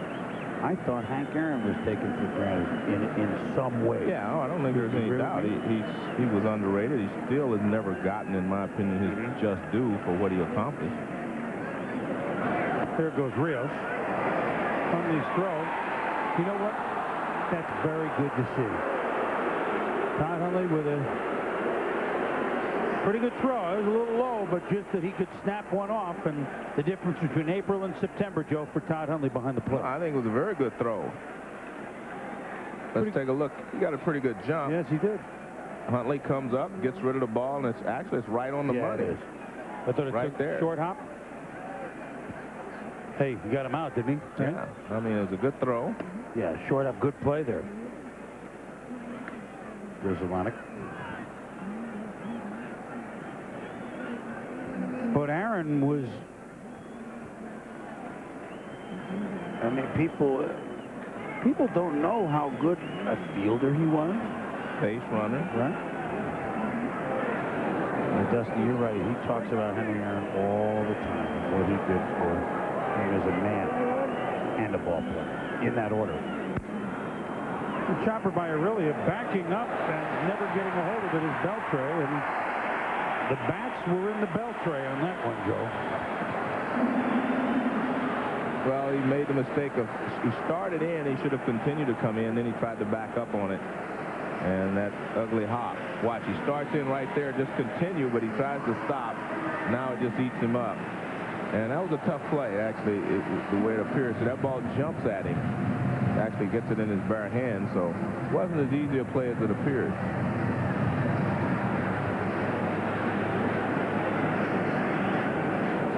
Did the wind ever take a ground ball and blow it at second base? I doubt it. No. No, some fielders say it did. No, never for me. It's just too low. I don't think the wind affected the ground balls. Sometimes they were tough to catch, but I don't think the wind affected them. Well, I would think it was low, but I'm reading all this stuff on Candlestick, and some fielders say, boy, it would even play having good grounders, which seemed hard to believe, but... Yeah, I would find that hard to believe, but I'm not going to doubt it. If someone says it happened to him, I'll let it go at that. If it's going to ever happen, it will have happened here. True. Now, you know why the park was built out. One of the reasons. Right? Well, I know they brought Horace Stoneham out here in the morning rather than at night. And it was calm, and it looked beautiful. And he and Chubb Feeney, who was the president. Yeah, yeah. Horace and Chubb. Horace and Chubb. And I said, well, it is very nice at 10 o'clock till noon. Places to park the car. Right. And actually, the wind actually starts about 4 or 5 o'clock in the afternoon here. Well, they bought the land, and about a week after construction began, Chubb Feeney went out to see the foreman. It was about 4:30, as you mentioned that time. The wind was howling. And he said to the foreman, he'd never been out there at that time, Feeney. Wow, it's pretty windy out here today, huh? It's just windy like this every day here. He said, what? And thus the legend of Candlestick began. Oops. The Hawk, they call it. Comes about 3:30. When we return, Orlando Cepeda will join us. Final night game at Candlestick Park. Bad case of the crabs right there, I think, Joe. As that crazy crab we just, well, you know what? The crazy crab, member of the Hall of Fame, Orlando Cepeda joins us. And I'm wearing the tie that we wore at Cooperstown this year. Congratulations. Thank you. Nice to see you. Nice to see you. It's great being out here, isn't it? I have to see Joe, my hero. No, you're my hero. I have to tell you this story, quick story. We were my first year in the big leagues. We were getting ready to play the Giants. Actually, I'd just been called up, and the Giants were playing Houston in Colt Stadium at the time. I go out because I just want to see Cepeda. I want to see Mays. I want to see all these great players because, you know, I grew up here in the area with them. And we get outside, and of all the guys, Cepeda was the one, Orlando was the one that came over and said hello to me. And, you know, I was nervous to say hello to everybody else anyway. And he came over and he said hello. I know you're from the Bay Area. And we struck up a friendship from that moment. Well, it's not surprising. I don't know anybody more friendly than this man, Joe. And then before the game, Marichal was going to pitch that night. And Marichal kept telling him to come in and watch a bunt. And Cepeda would come in for a few steps and he'd move back. And we were all laughing about that. We still laugh about that. But, you know, like you say, he's always been a great guy. And I'm just glad that, you know, he is in the Hall of Fame now. He should have been in a lot sooner, but we won't worry about that. Because, as they say, we'll just enjoy the moment now that he's there. And it was quite an honor and a thrill for me to be there, you know, for his induction. Well, you know, I say that many times things happen when it's supposed to happen. You know, sometimes you push too hard, you don't get it. So it's my time, and having a wonderful time. Eric Young is the pinch hitter.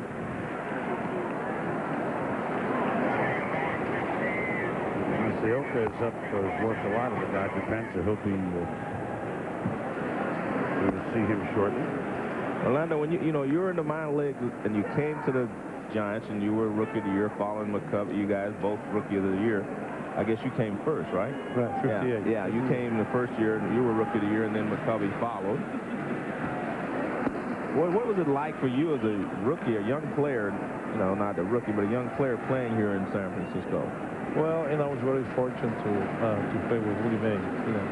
And I recall that in spring training that year, I didn't think I was going to make the team.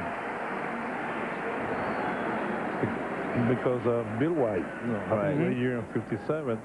So when Bill White went to the Army in spring training, they have to play me. So I was very lucky to do well and make the team. Well, Rookie of the Year in '58, and then another big guy, McCovey, came along in '59, and then they had a dilemma. Let's see. First baseman, left field. And both of you played out there. Yeah, you had to. That was tough. Patrolling left field here. Yeah, that was a Seal Stadium. The other ball. Yeah. That's funny because McCovey was hitting like 480 in Phoenix, AAA. And Rigney, I was hitting 350 in the big league. And Rigney came to me and said, Orlando, we might bring Willie McCovey. What do you think? It's up to you. I said, bring Willie McCovey. Can you play third base? I said, I'm going to try. Yeah. Third base? Yeah. How'd that go? Bad. Oh, man. And then the series year in '62, you and he were back and forth. You were more first at that point. McCovey was left. Mays said, hey, I got to cover a lot of ground out there in left center with Big Mac or Big O out there. It's hard, you know. Today I could have played left field. Then I didn't want to play left field. Right. You know, ignorant, young kid, you know. Yeah. You made mistakes, right, Joe? Right, exactly. I mean, but that's part of youth. Right. You know, that's part of being a young guy. You know, you make the mistakes, but you realize it later on. You know, how big a bat did you use? Well, I used 35 and 37 ounces. 37 ounces. 38 ounces. 40 ounces. Bigger than you, Joe.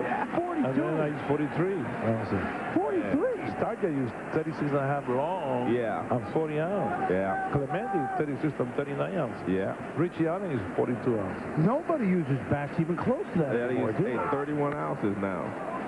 In most cases, most of the hitters 31, 32 at the most. Now, if he had used a 43-ounce bat, their counsel might have hit that one out. Of course, it still would have been foul. You know, people, Orlando, you had the first Giants hit in this stadium, a two-run triple in the first game in April 12, 1960 against the Cardinals. I remember it was slider and the outside corner. Larry Jackson, 3-on-1, light center. How do you remember that? I don't remember a strikeout. But that was what was funny is you couldn't throw Orlando any off-speed stuff, man. They had to try to bust him in with a fastball. Because if they threw him breaking balls, off-speed stuff, he killed you. There it is. Two-run triple by Orlando in the bottom of the first inning. Giants 3, Cardinals 1. Sad Sam Jones with the win. Yeah, tough guy. Worst curveball I ever seen. Yeah. He would make guys sit down on that curveball. They called it a strike. People just say, wow. Hit my counsel for a base hit. Orlando, when you were traded after '66 to St. Louis for Ray Sadecki and won, I might add, in one of a long list of, and let me just use the word puzzling Giants trades. Let me just leave it at that. But when you were traded, of course, you had the great year, the MVP year in St. Louis right away, and that was a great bunch of ball guys and 2 straight World Series. Was your heart broken? Yes, I was. Even though that, you know, I wasn't playing too much. You know, I was in great shape in '66. The best shape of my career. And then had a great spring training. And McCovey told him and Franks, let Orlando play first base. I go to left field. Then when Orlando gets in shape, we can switch. But please, don't trade Orlando. We need him very bad. So I was in great shape. So when they traded me, I was very, very sad because I love San Francisco. I grew up in the organization, and the way they traded me wasn't fair. Right. Good point. They had great years in St. Louis, great years in Atlanta, but this was always home. And I mean, and you've been involved with this organization for quite a while too now on the way down. Yes, you know, people ask me how come you went to Cooperstown as a Giant and you have MVP year in St. Louis. And listen, I grew up in this organization. This ball club, Bob Lurie, Peter McGowan, helped me come back to baseball. They helped me to be more visible. And they worked so hard to let people know that I should be in the Hall of Fame. So being there as a Giant, that was my way to say thank you. Well said. Well said. And the fans always loved you here because you were their own. The first year in San Francisco, you were their Rookie of the Year. You're still maybe more beloved than the great Willie Mays. And I'm not just going to say you agree or not, but they love you. Yeah, well, that's interesting because I think the point is well made. Willie came here already as a star, made in New York, and Orlando was our homegrown star. So it makes a lot of sense there. But when Willie came here, they built him so high because, remember, it was a AAA city, and when Willie struck out or Willie whatever, they couldn't believe that. Right. So I was lucky enough to start from the beginning. I did work from the beginning. And people love when you do good. Right. You got another half inning in you? Can you go another half with us? I got it. You gonna go?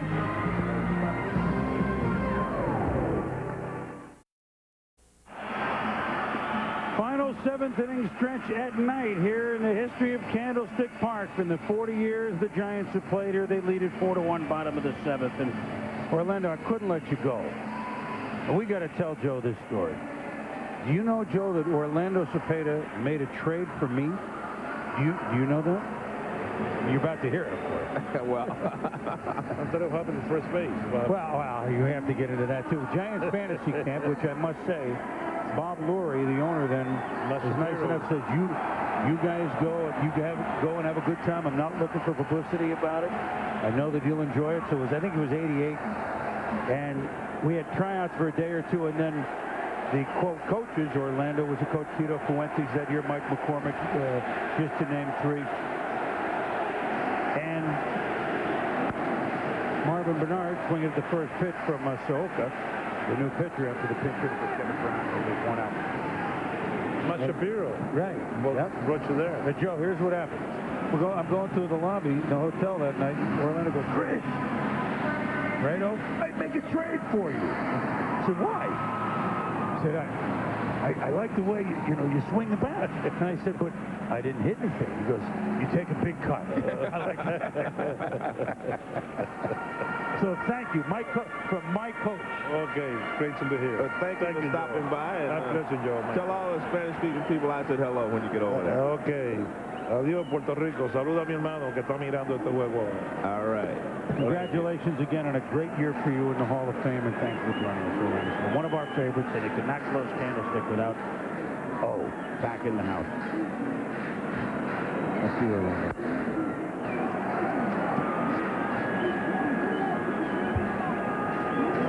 Joe, Orlando Cepeda and Willie Mays. How are we doing so far? Well, that was enough for me. I wish Willie McCovey could be here with us, but I will tell you this.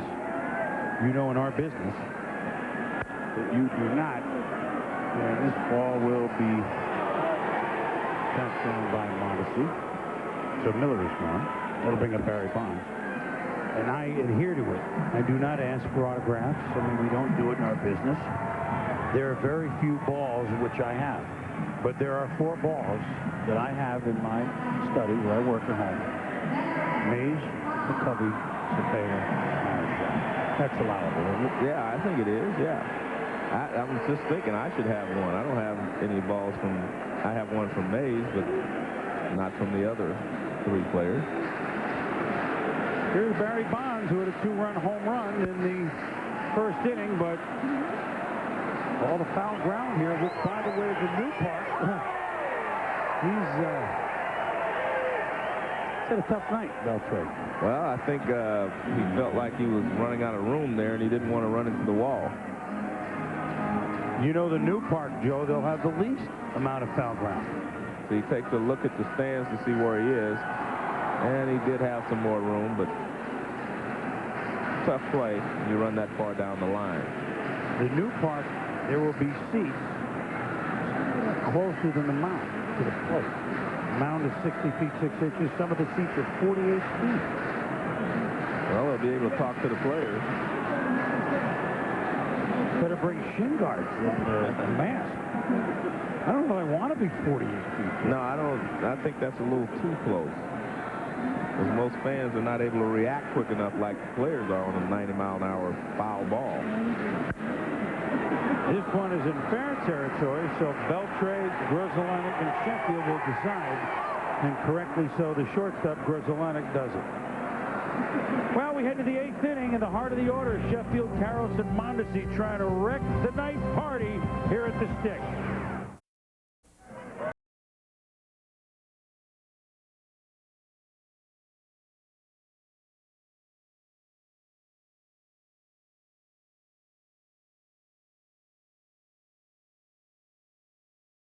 Prisoners here of our own device. And some nights it has certainly seemed like that, Joe, just not tonight. Shirt sleeves at 10 o'clock in the evening. An announced crowd of, well, tickets sold. I know it's not this big tonight. 47,343 on top of the 34,786 last night, and the Giants are over the 2 million mark just the third time. So again, it's hard to draw here, so a good year. The Diamondbacks actually lost the game, Joe. Finally? Yeah.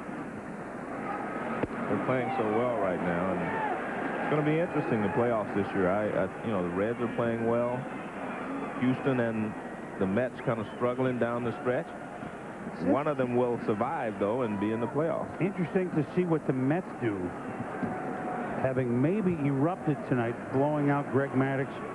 Maybe this is just like the lighting the match to the dynamite to finish the season, which I think is extremely possible in the Mets case, Joe. They got a lot of professional hitters on that club and professional players. Hit very well to center field, but hangs up there for Marvin Bernard. So Gary Sheffield, who went deep twice here last night, flies to deep center. There's one out. Tommy sang the 7th inning stretch and got lustily booed, Joe. But you know what? Is there anybody that has a better time? No, and I mean, that's what it's all about. He enjoys life. He enjoys baseball. Enjoys people. Yeah. And people enjoy Tommy. He's got some base hit for Eric Karros, who has scored the lone Dodger run. He was on first in exactly this situation in the 6th. Mondesi hit a double to the corner. Levi Fernandez has given up just the 6 hits tonight, and you know, he can be. I think one of the things that they want him to do is get in a little better shape, frankly. He can be an ace. The Giants don't have a pitcher like Kevin Brown, although they're beating him tonight, like Randy Johnson of Arizona, like any of the 3 Braves aces. But that's pretty much what they're going to be going with. And he's given up 9 hits. I'm looking at the right. You know, I'm inverted here. I'm so shocked that I'm wearing short sleeves at a night game here, Joe, that I took the 6 and I made it a 9. But he's pitched very well. I mean, he's scattered 9 hits, if you want to use that phrase. I mean, he's only given up 1 run, and he hasn't been in a lot of trouble. 8 singles and a double. Yeah. Embry and Spradlin throwing in the bullpen. A big night for the Spradlin family because Jerry, that's the tall right-hander, his wife sang the national anthem tonight. Did a good job. Last night we had the Doobie Brothers singing the national anthem. And I had to follow them going at the first pitch. I would follow the Doobie Brothers. Base hit by Mondesi. So now the tying run in the person of Todd Hollandsworth is going to come to the plate. And he ripped the last ball that Rios made a good catch on. Well, there's Dusty. He's already made the call.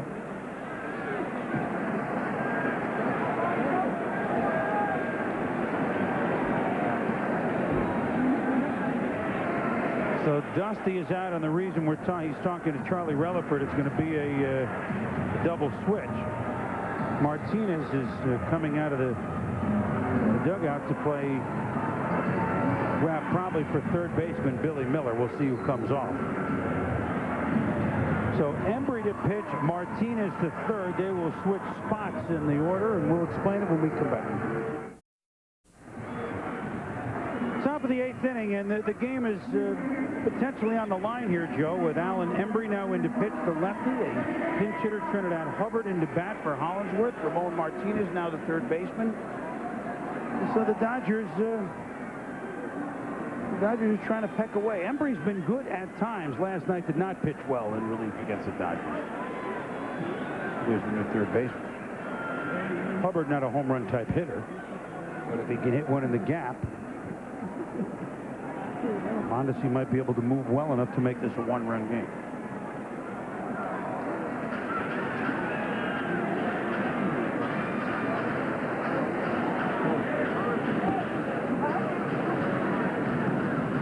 What was interesting is I thought the second and third time through the order, the Dodgers started to get a little better bead on Livan Hernandez. They had seen most of the breaking balls he was throwing and the fastball, so they knew how to adjust. Embry throws hard. He threw that one past Trinidad Hubbard.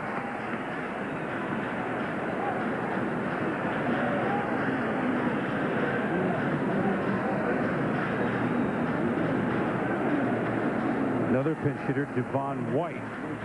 3 hits, including a homer last night. He will bat for Hundley. Embry to Martinez. The wrong play. I don't know what he was doing. He's supposed to go to second with that ball. Now he's upset with himself because he realizes that he made the wrong play. I mean, going to third, you can only get one because that makes it 2 long throws. You go to second base, you got a short and another short throw. You got 2 short throws. Now watch, runners at first and second, you always go to second base. And he had to be lucky that Bill Miller got over to third base. He wasn't even there. I mean, not Bill Miller. I'm sorry, Martinez was in for Bill, but you could see that he was late getting there because the throw was supposed to go to second base. But he got one man out.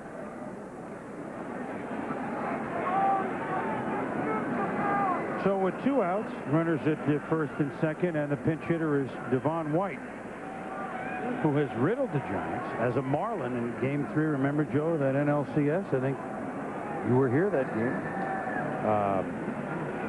1-0 game, hit a grand slam. 1-0 Giant lead hit a grand slam. Game 3 of the division series, I should say. But the Giants had lost 2 one-run games in Florida. And we're really thinking if they could win Game 3 here at Candlestick, they had a late night game in Game 4. That they were going to come back and beat the Marlins with the games at home. Everybody going and a pitch in the dirt. So both runners move up. There, a White's grand slam, and the Marlins won 4-2, and they're on the way to the World Series eventually. Well, you see what Dusty's upset because if he would have gone to second base before, then you probably wouldn't have had a guy stealing second base. I'm not sure they could have turned the double play on the ground ball back to him, but that was their chance. Mondesi at third, Hubbard second. 1-0 the count to Devo.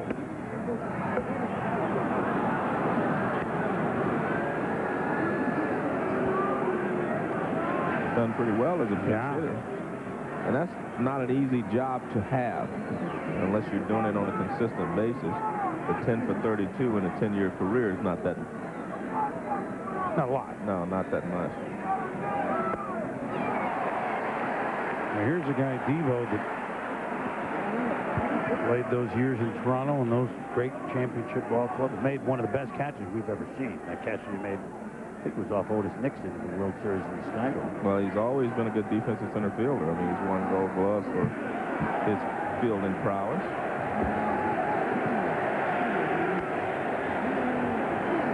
Fouls it back. So Embry battled back to 2-2.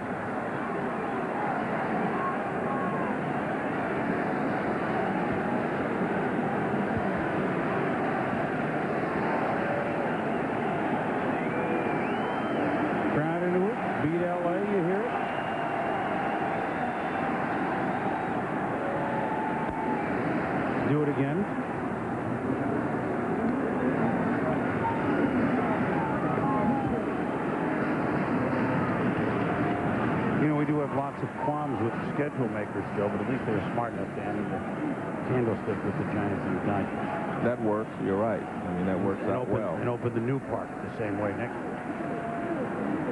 They played the first game ever on the West Coast in Seal Stadium in 1958. Breaking ball, chopped wide at third base.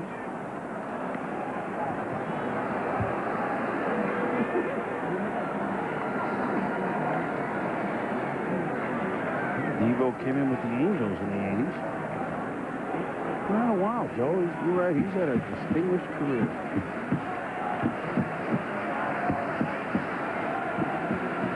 Champions with Toronto, Florida. A good ring collection. Not this year. Fouls it off. We'll do it again. You're right. I guess he has 3 rings, right? 2 with Toronto and 1 with the Florida Marlins. It's pretty good. It's a lot of rings. You should know. Yeah. Hard to get 3. Hard to get 3.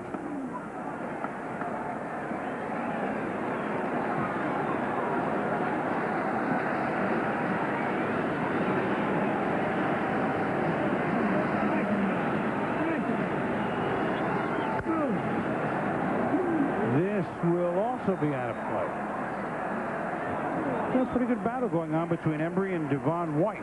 A 4-1 game in the final night game. The history of Candlestick Park.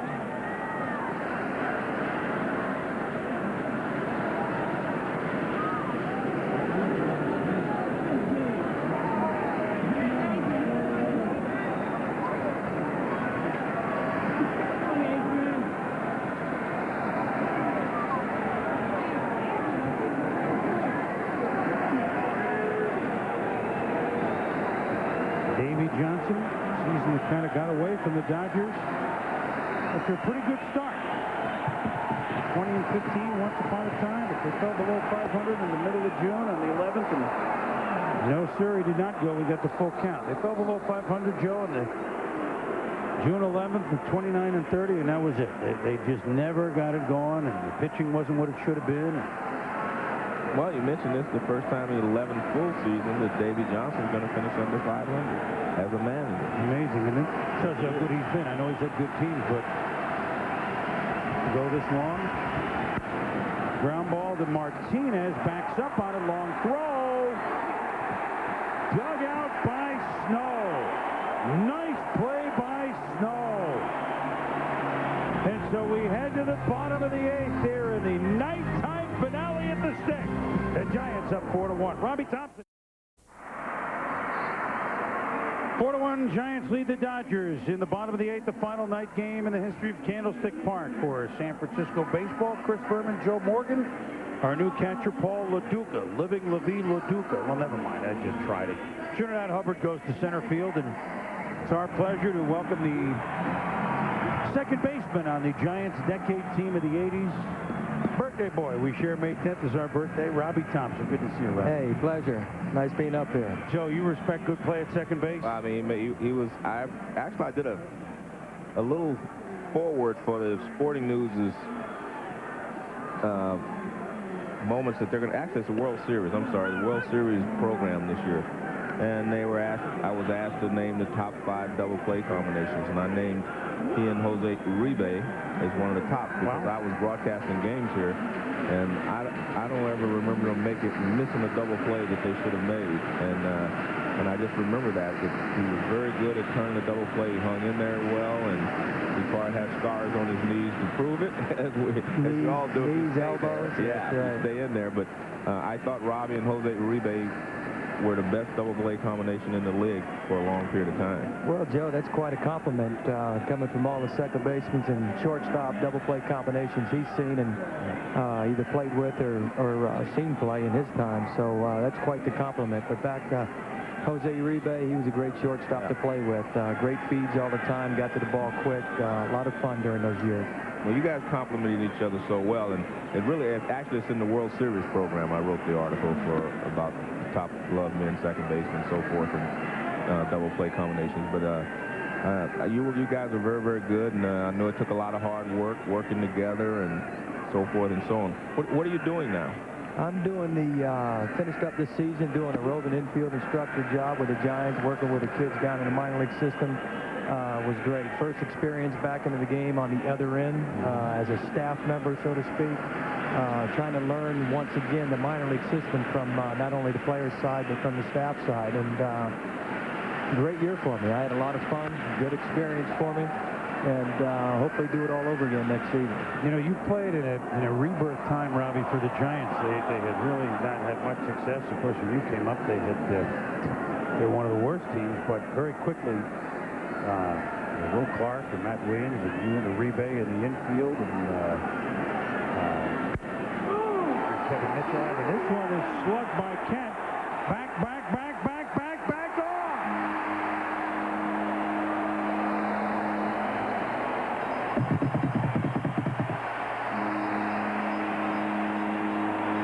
Well, good luck time, Robbie. The bell ringing, and the second baseman has hit a home run, Joe, for the Giants. Joe, how about that?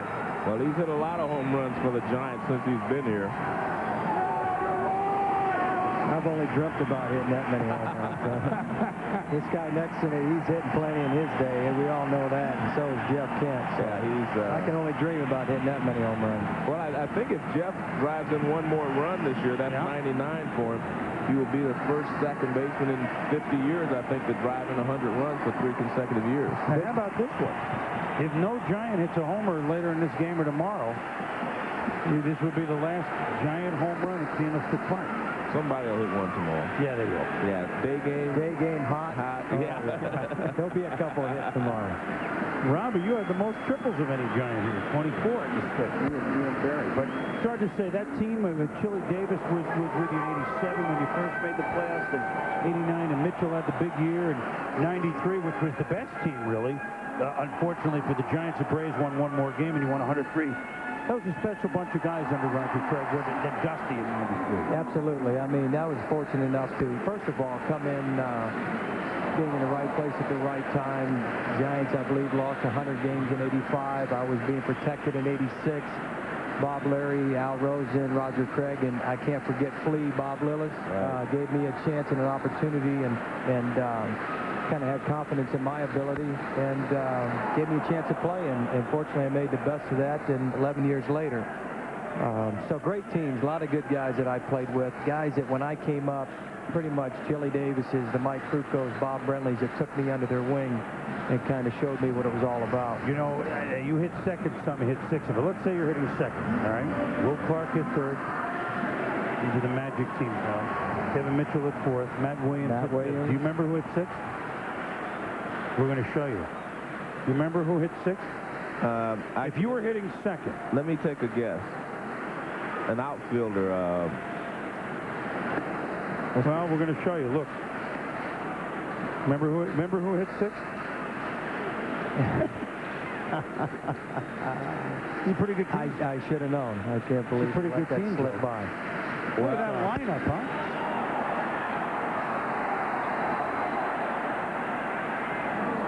Skyball by Rios. I just had to stop you, Robbie. I was waiting for you all night to come up here with that. Let's look at Kent's homer. Those giant, good-hitting second basemen. A low fastball, knee-high and away, and he goes the other way with it. Not a bad pitch. He just overpowers it and hits it into right center field for his 23rd home run of the season and his 99th RBI of the season. Joe, that's just a great job of staying on the ball and hitting the ball the other way, especially here at this park, as we all know that definitely will carry in the right center. Outstanding job by Kent.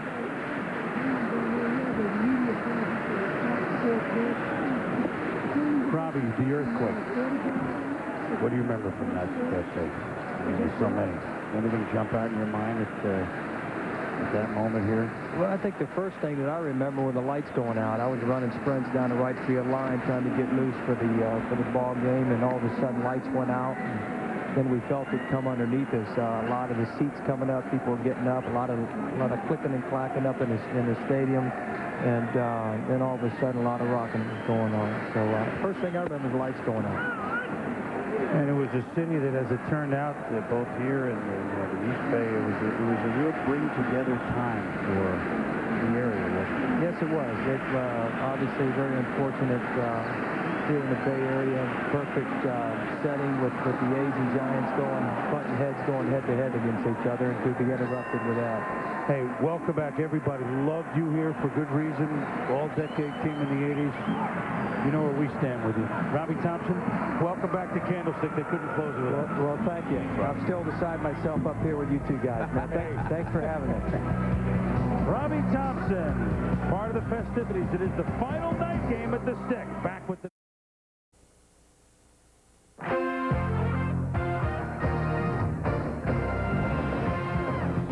ESPN Wednesday Night Baseball is brought to you by Walmart. Always low prices, always.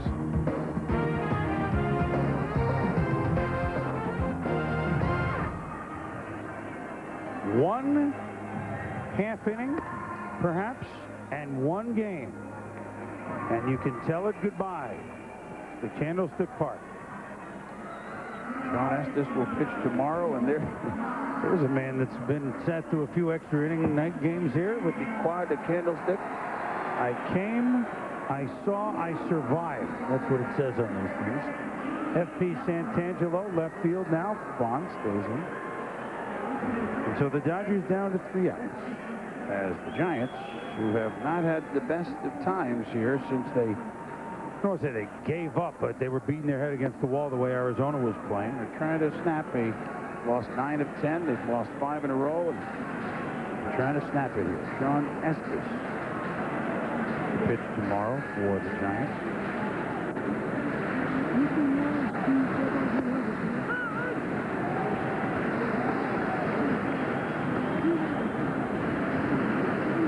And young Jeff Williams, the left-hander, youngster.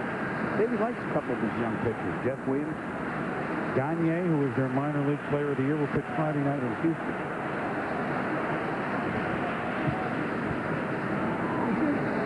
You sad at all, Joe? Not really. Again, you move on. You know, you make your memories, and they have a lot of memories here at Candlestick. Now they'll just move on to a new stadium. I mean, I will always, as they say, have the memories of Willie Mays and the players running out here and performing. But you move to a new stadium, and new heroes will emerge, and we'll just deal with it that way.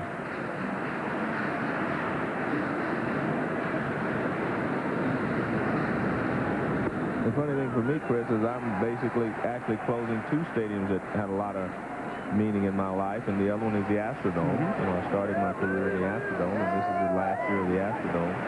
I was there last night, and that's still a beautiful ballpark to me, you know, but they're building a brand new downtown stadium in Houston, so this is the last year there. So that was when I, you know, came up as a rookie and played in the Astrodome. My first year in the big leagues was the first year of the Astrodome in '65. And of course, when you came up, your double play combination mate was Sonny Jackson. Sonny Jackson, who we should have given our director, Jimmy Moore, a break. Talked about him when he was coaching third base. Yeah. Now we're looking for him in the dugout and can't find him. But you guys, I had a NL rookie bubblegum card. There duo. There's Sonny. On the right. Away, yeah. That's Sonny with the glasses on the right. Sonny Jackson had the best hands of any shortstop I have ever seen. You know, until I saw Omar Vizquel, I should say. Quite a compliment. I mean, he had great hands. He could catch the ball. I mean, he was a magnificent shortstop. Here's Vizcaíno, who's the pitcher spot. Trip, what a long, strange Trip Cromer it's been, is on deck. Very fitting here in the Bay Area that we get a Grateful Dead reference in. Very fitting that the quarterback with Steve Young out this week for San Francisco's named Garcia, but we digress. Anyway. Jeff Garcia to start here at Candlestick on Sunday. Against Tennessee.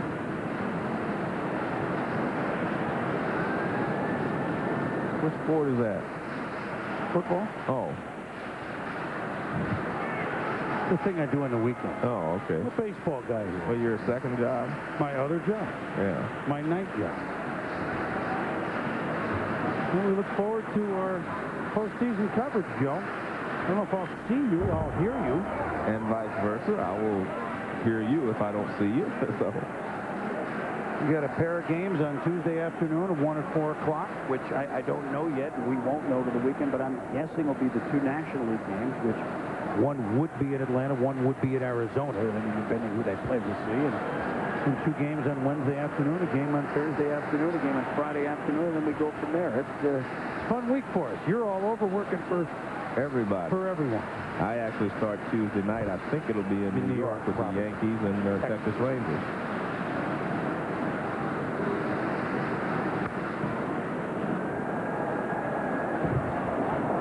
And all the playoffs this year could be very exciting. I think we have a lot of good teams going in, and anyone can win. Yes. I mean, even the wild card teams, like if the Reds or the Astros or the Mets are the wild card, I think they still have a chance of winning. You know what? In looking at the standings today, and you remind you that one thing that's too bad about the way baseball is done, there's only 12 teams that are over 500, out of the 30. So obviously, 8 of those 12 make it. The Giants, 1 of the 4 over 500 did not make it. The Dodgers are very annoyed at themselves that they're not one of the 500 ball clubs. And that's something that the sport will have to address as Vizcaíno. Maine gives it a run. He can't quite get there in time, being held back there by Carlos Alfonso, you see. I want to thank for being a good catcher last night during the pitch, but actually, I don't know how you address it. Well, I mean, the luxury tax is not really the way to go, Joe. It's not working as people thought it might. But, I mean, there's always going to be the haves and the have-nots. That's the way I see it, unless they all share revenue, completely share the revenue, as they do in football, share the basic TV packages and things like that. Well, they got to think of something that's better than this. I think so. I'm not going to sit here and get into this in the 9th inning, but something that needs to be addressed as they move forward to the new millennium. You can't have half the teams have no chance to get in there. That's just not good. The Dodgers have some addressing to do themselves this offseason. Yeah. Major league. Well, they've already, kind of fired their president, Bob Graziano. So I guess they'll start by replacing him, and then I guess everything else will filter down to decide exactly what they're going to do for next season. I mean, they still have some quality athletes and quality players on the team. It's a matter of whether they decide that these guys didn't perform up to their ability, or whether they feel like, well, maybe they performed up to their abilities and we overestimated their abilities. Base hit by Vizcaíno, so the Dodgers will not go quietly into the 9th. 2 on and none out. Maybe that Kent home run plays a big role. Make it a 5-1 game. I still can't get over the, as pointed out by San Luis Obispo Joe, 10:25 at night, Joe. 74 degrees, wind 0. It just doesn't happen this way. Not very often. The youngster up for the Giants is Bronswell Patrick. Pitched well the other day.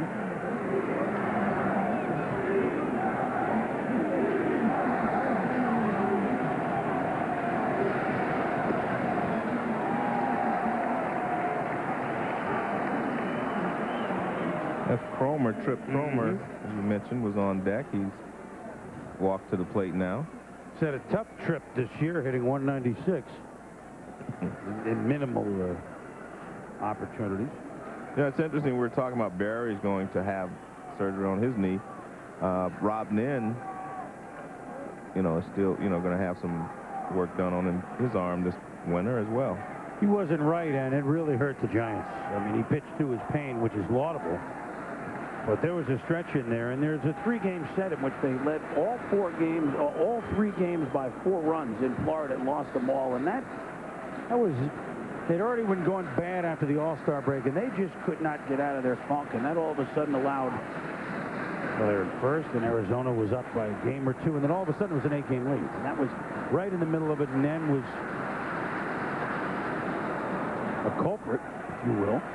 But it's like you said, you have to give the Arizona Diamondbacks a lot of credit for what they did, because they withstood the challenge the Giants made at them. As you mentioned, the Giants made a run at them, and you would expect, you know, the way the Giants played, that they would close a lot of ground, but they did not. And I think part of that's, you can contribute to their pitching staff, because they just would not let them go into a long losing streak.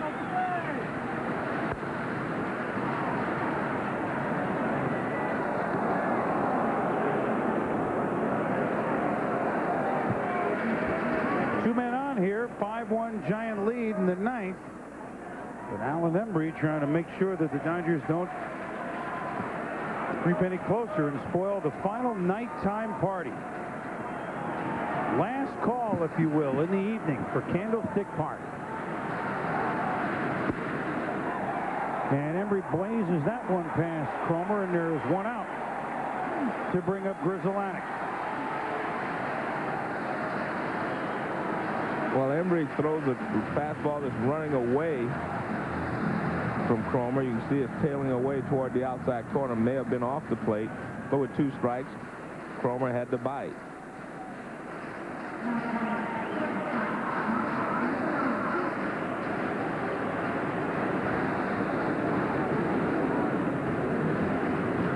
The heart of the Dodger order coming up after Grizzolanek, barring a double play. Sheffield, Karros, Mondesi. That can make things interesting.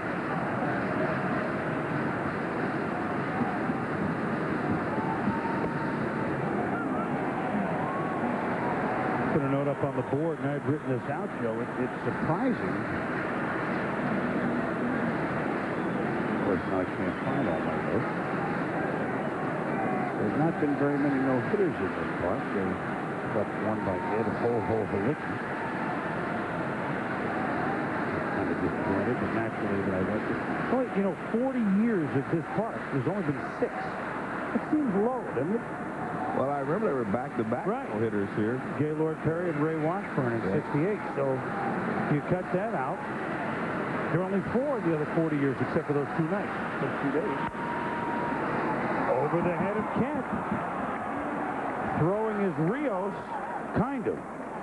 Although 4 down, the correct move is to hold everybody. And the Dodgers now have the tying run to the plate in the person of Gary Sheffield, who can indeed tie the game, and Dusty knows that, Joe. Well, he's going to, I guess he's going to bring Bronswell in.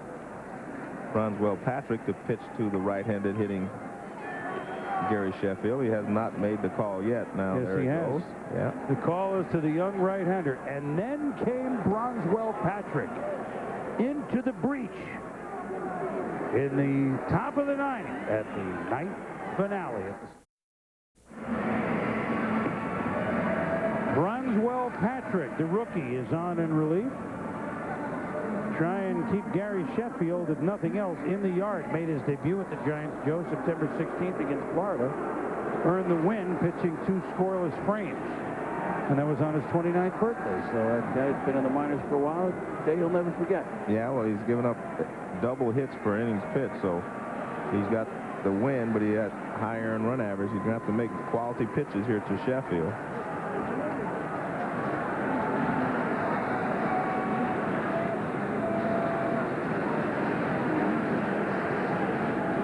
Sheffield with 33 homers, 2 of them here last night. Ball 1. Beltre at third, Vizcaíno with second, Grizzolanek at first.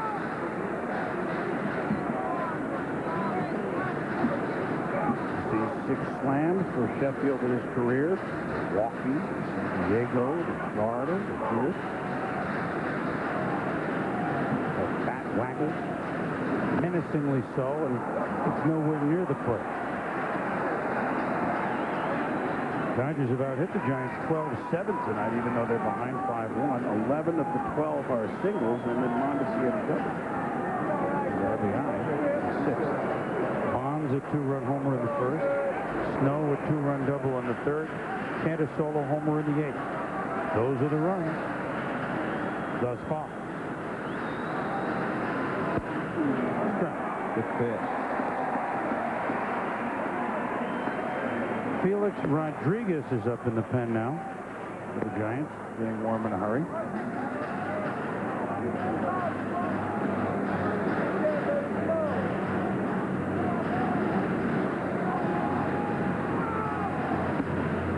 Up top and outside. Walk, of course, is a run, and then it's not like, oh. Hey, it's Sheffield. Let's walk him anyway. Karros and Mondesi to follow for Davey.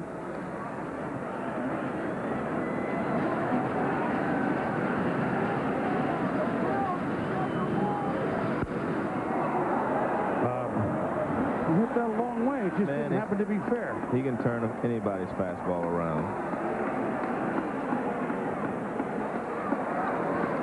Low fastball, and I contend that the bat speed of most hitters is better on the low pitch than it is on the high pitch nowadays because of the light bat and the thin handles.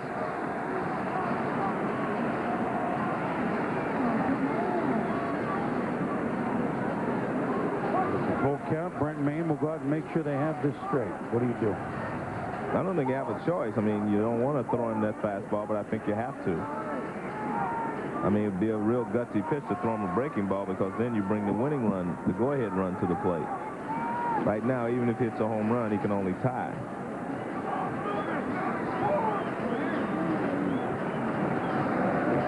Beltre at third. Vizcaino at second. Grudzielanek at first. Sheffield at the plate with the full count. Well, he threw him a breaking ball instead of the fastball, and he was way out in front of it. Joe, how do you... That was like a 90-degree angle to the plate. Well, he's got such a quick bat, he was able to get the barrel out and fend it off. Watch, it's a breaking ball that hangs. Well, it hangs inside, that's why. So it's a duck hook right off the tee. My God. I don't ever think I've seen one hit that high and that foul.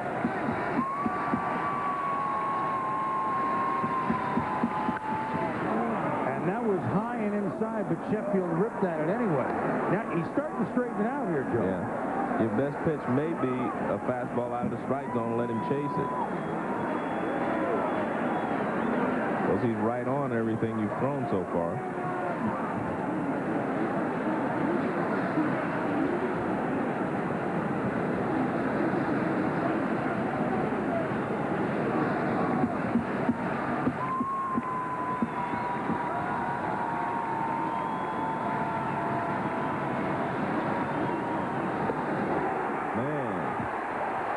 I tell you what, that's a big league pitch right there.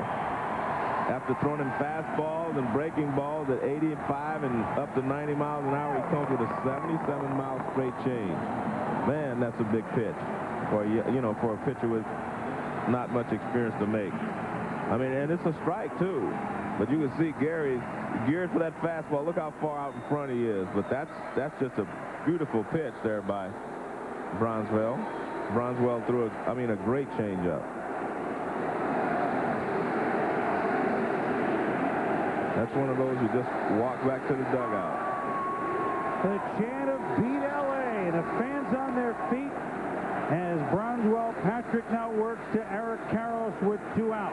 And he has to be very careful here because Karros is a better high fastball hitter than anybody else on this Dodger ball club. So you got to get the ball down to Karros.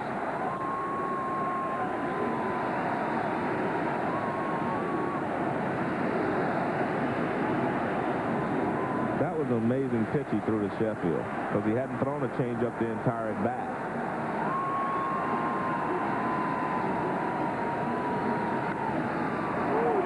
Hit pretty well to right, but not well enough. Armando Rios is there. And for one night at least, and if you're going to make it one night, make it the final night. The Giants have beaten the Dodgers 5-1. Memories abound here, Joe, at Candlestick Park. I know you'll never forget the place.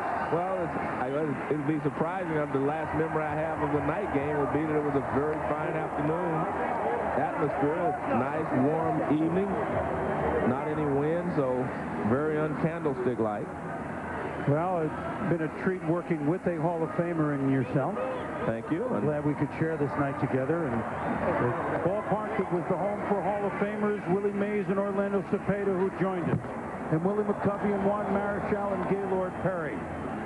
The first of the new ballparks in its final night game, a park with which stood the earthquake of 1989. The last night checkout at the Hotel Candlestick after 40 years.